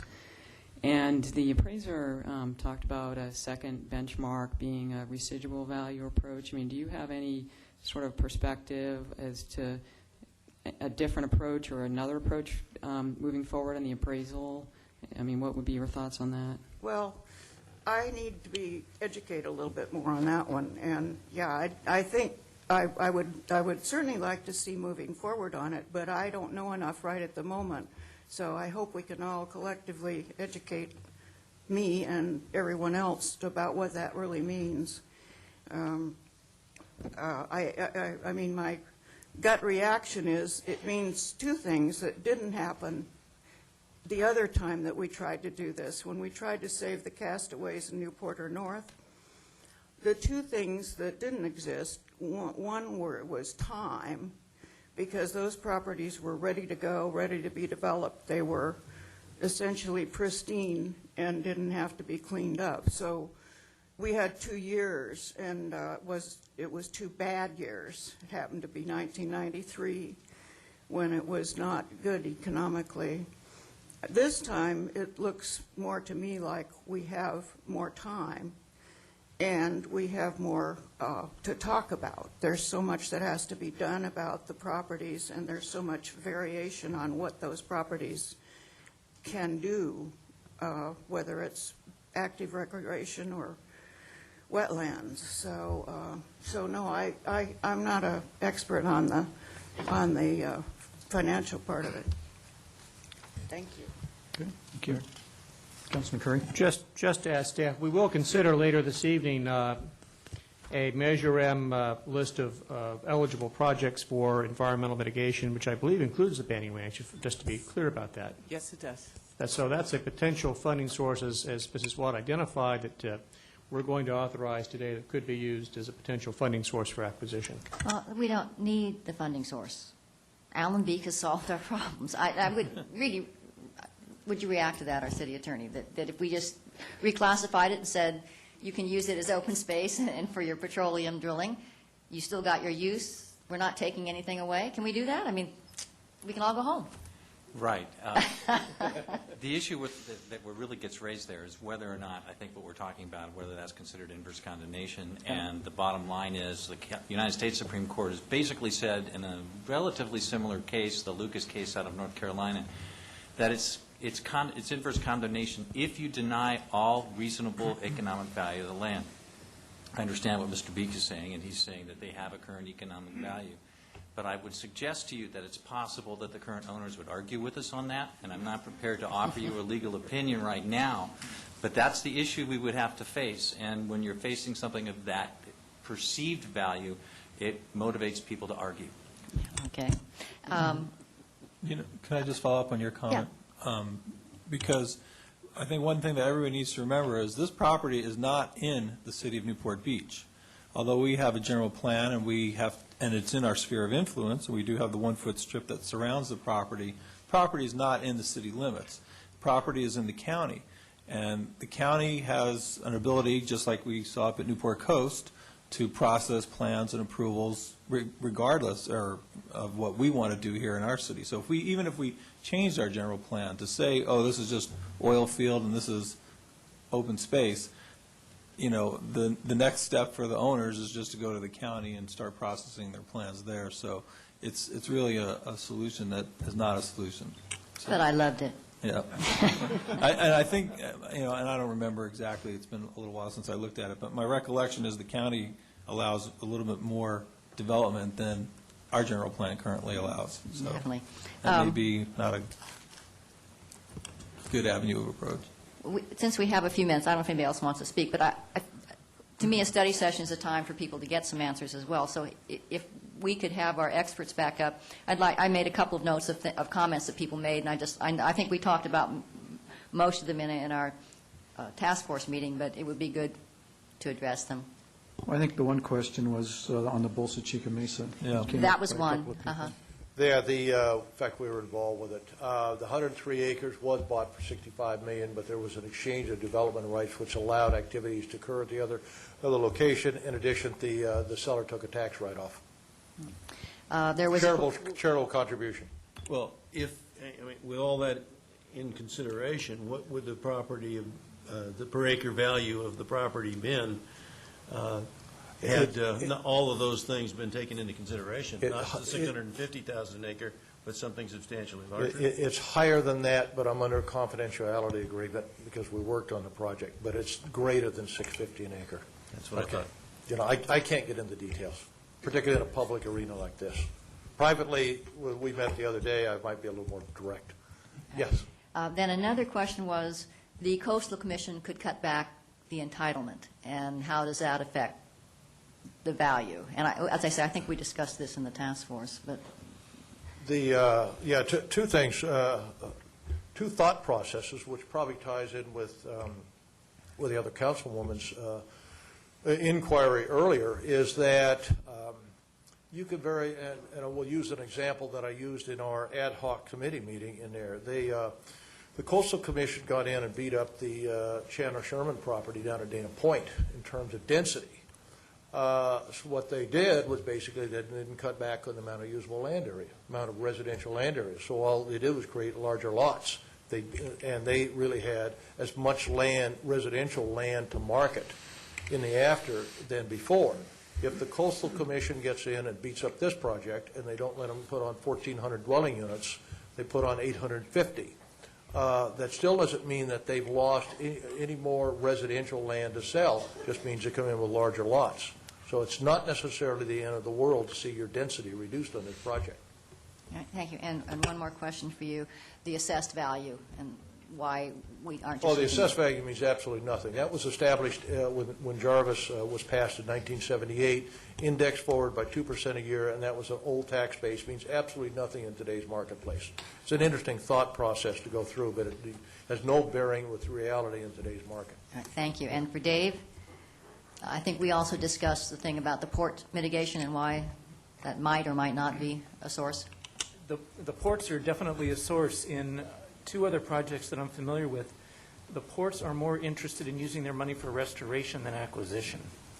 So it's certainly an effort, and I'd make a strong one to go to both those ports, but generally they've been told, have somebody else buy the property and we'll pay to restore it, which is not the issue here at Banning Ranch. But thank you. Any suggestion, I'll take them all. Those were the questions that I had notes on, so thank you. One comment, I think, you must be the city attorney, the way you responded. There was a court decision that came down adjacent to some property in Palos Verdes. Initially last May, went to the appellate court, the Monk decision, went to the appellate court, and the appellate court overthrew the city and said they had abused their power and in denying development rights. It was appealed to the California Supreme Court, and in the second week in December, the Supreme Court refused to hear it, which meant the appellate court decision stood. It's the abuse of power. The city had been denying the right to build on this 17 home sites for years, for decades, and the owner finally prevailed. So there is an element of danger. And I'd like to think we're not anywhere near the Monk case in this particular situation. Well, another comment was made relative to the 11,000 acres that the Coastal Conservancy has purchased up in the Northern California area for only $85 million. And could you just briefly comment why those per acre prices wouldn't be applied here? I think if you plotted those on a map, you'll find out that most of that is hilly, undeveloped, non-urban areas, and you clearly are in an urban area. I understand that. I think it's apples to oranges. everybody else understands that, too. Yeah, I mean, they're basically not comparable properties, and therefore are not used as comparable sales. Absolutely. Councilman Hen? Yeah, just before you leave, would you care to respond to the idea that the Coastal Commission might entirely, 100% restrict residential development on that property? Just decide to... Then for the bulk of the people in this room, excluding the advisors that are here for the ownership, they're probably very happy campers, and you could really suck the value out of this property. That's not to say it's zero, or as implied earlier, it's a minus 57 million, but nevertheless, it would really require a revisiting the property in terms of its price potential. Well, I understand that, but what's your view of the probability of the coastal decision making such a draconian decision on this property? Well, I tell you, I think you ought to duck out to legal counsel in terms of that, even though obviously I've been in the batting cage more than once. I don't think that would stand up, given the court decisions that have come down recently. I was just going to say, is the Coastal Commission subject to a consideration for abuse of power? Yeah, let me say that I'm not representing the Coastal Commission, therefore I can't really predict what they're going to do. But they are subject to the same rules that this council is subject to with respect to the restriction of the use of or taking of the value of property. They can be aggressive in that regard. They tend to be aggressive in that regard. And they have their own counsel who represent them to tell them how far they've gone. That could be problematic, but that's ultimately, speculation on our part at this time. So they are not above the law, then? No. The Coastal Commission is very definitely not above the law. Okay, thank you. One other question, then. Yeah, Councilman Daigle. Mr. Buss, in your professional experience that you described as extensive, as a public agency, should we be looking at more than one benchmark on these appraisals?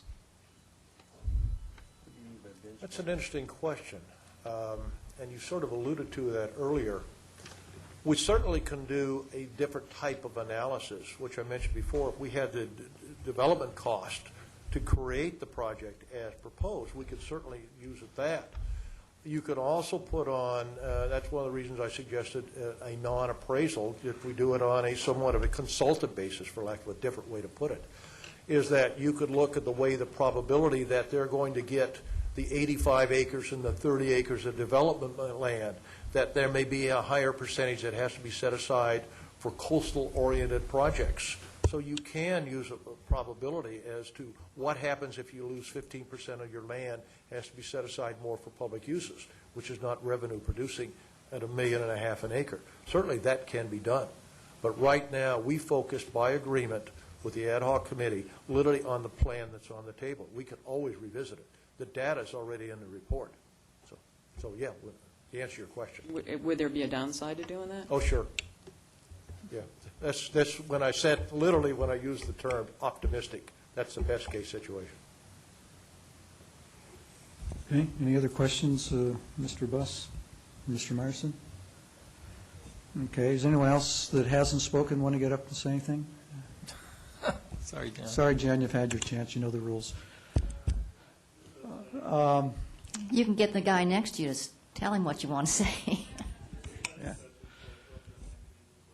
Well, you can talk to the staff. We've got to get into a closed session here. Anybody else want to speak? Okay, seeing no one. Any other questions from council? I don't have a question. I just, as far as when I look at this, and I look at the economic situation, I look at the gentleman that has told us that there's not a whole lot of money out there to buy this property. I look at the appraisal prices, and let's say that we take another 25% off. I'm still not looking at the city coming up with $90 million to buy this property, and I just can't, in my own mind, justify spending public money to purchase a piece of property where we can let the development occur over a very, very small portion of it and get close to 2/3 of the property for public use at their expense.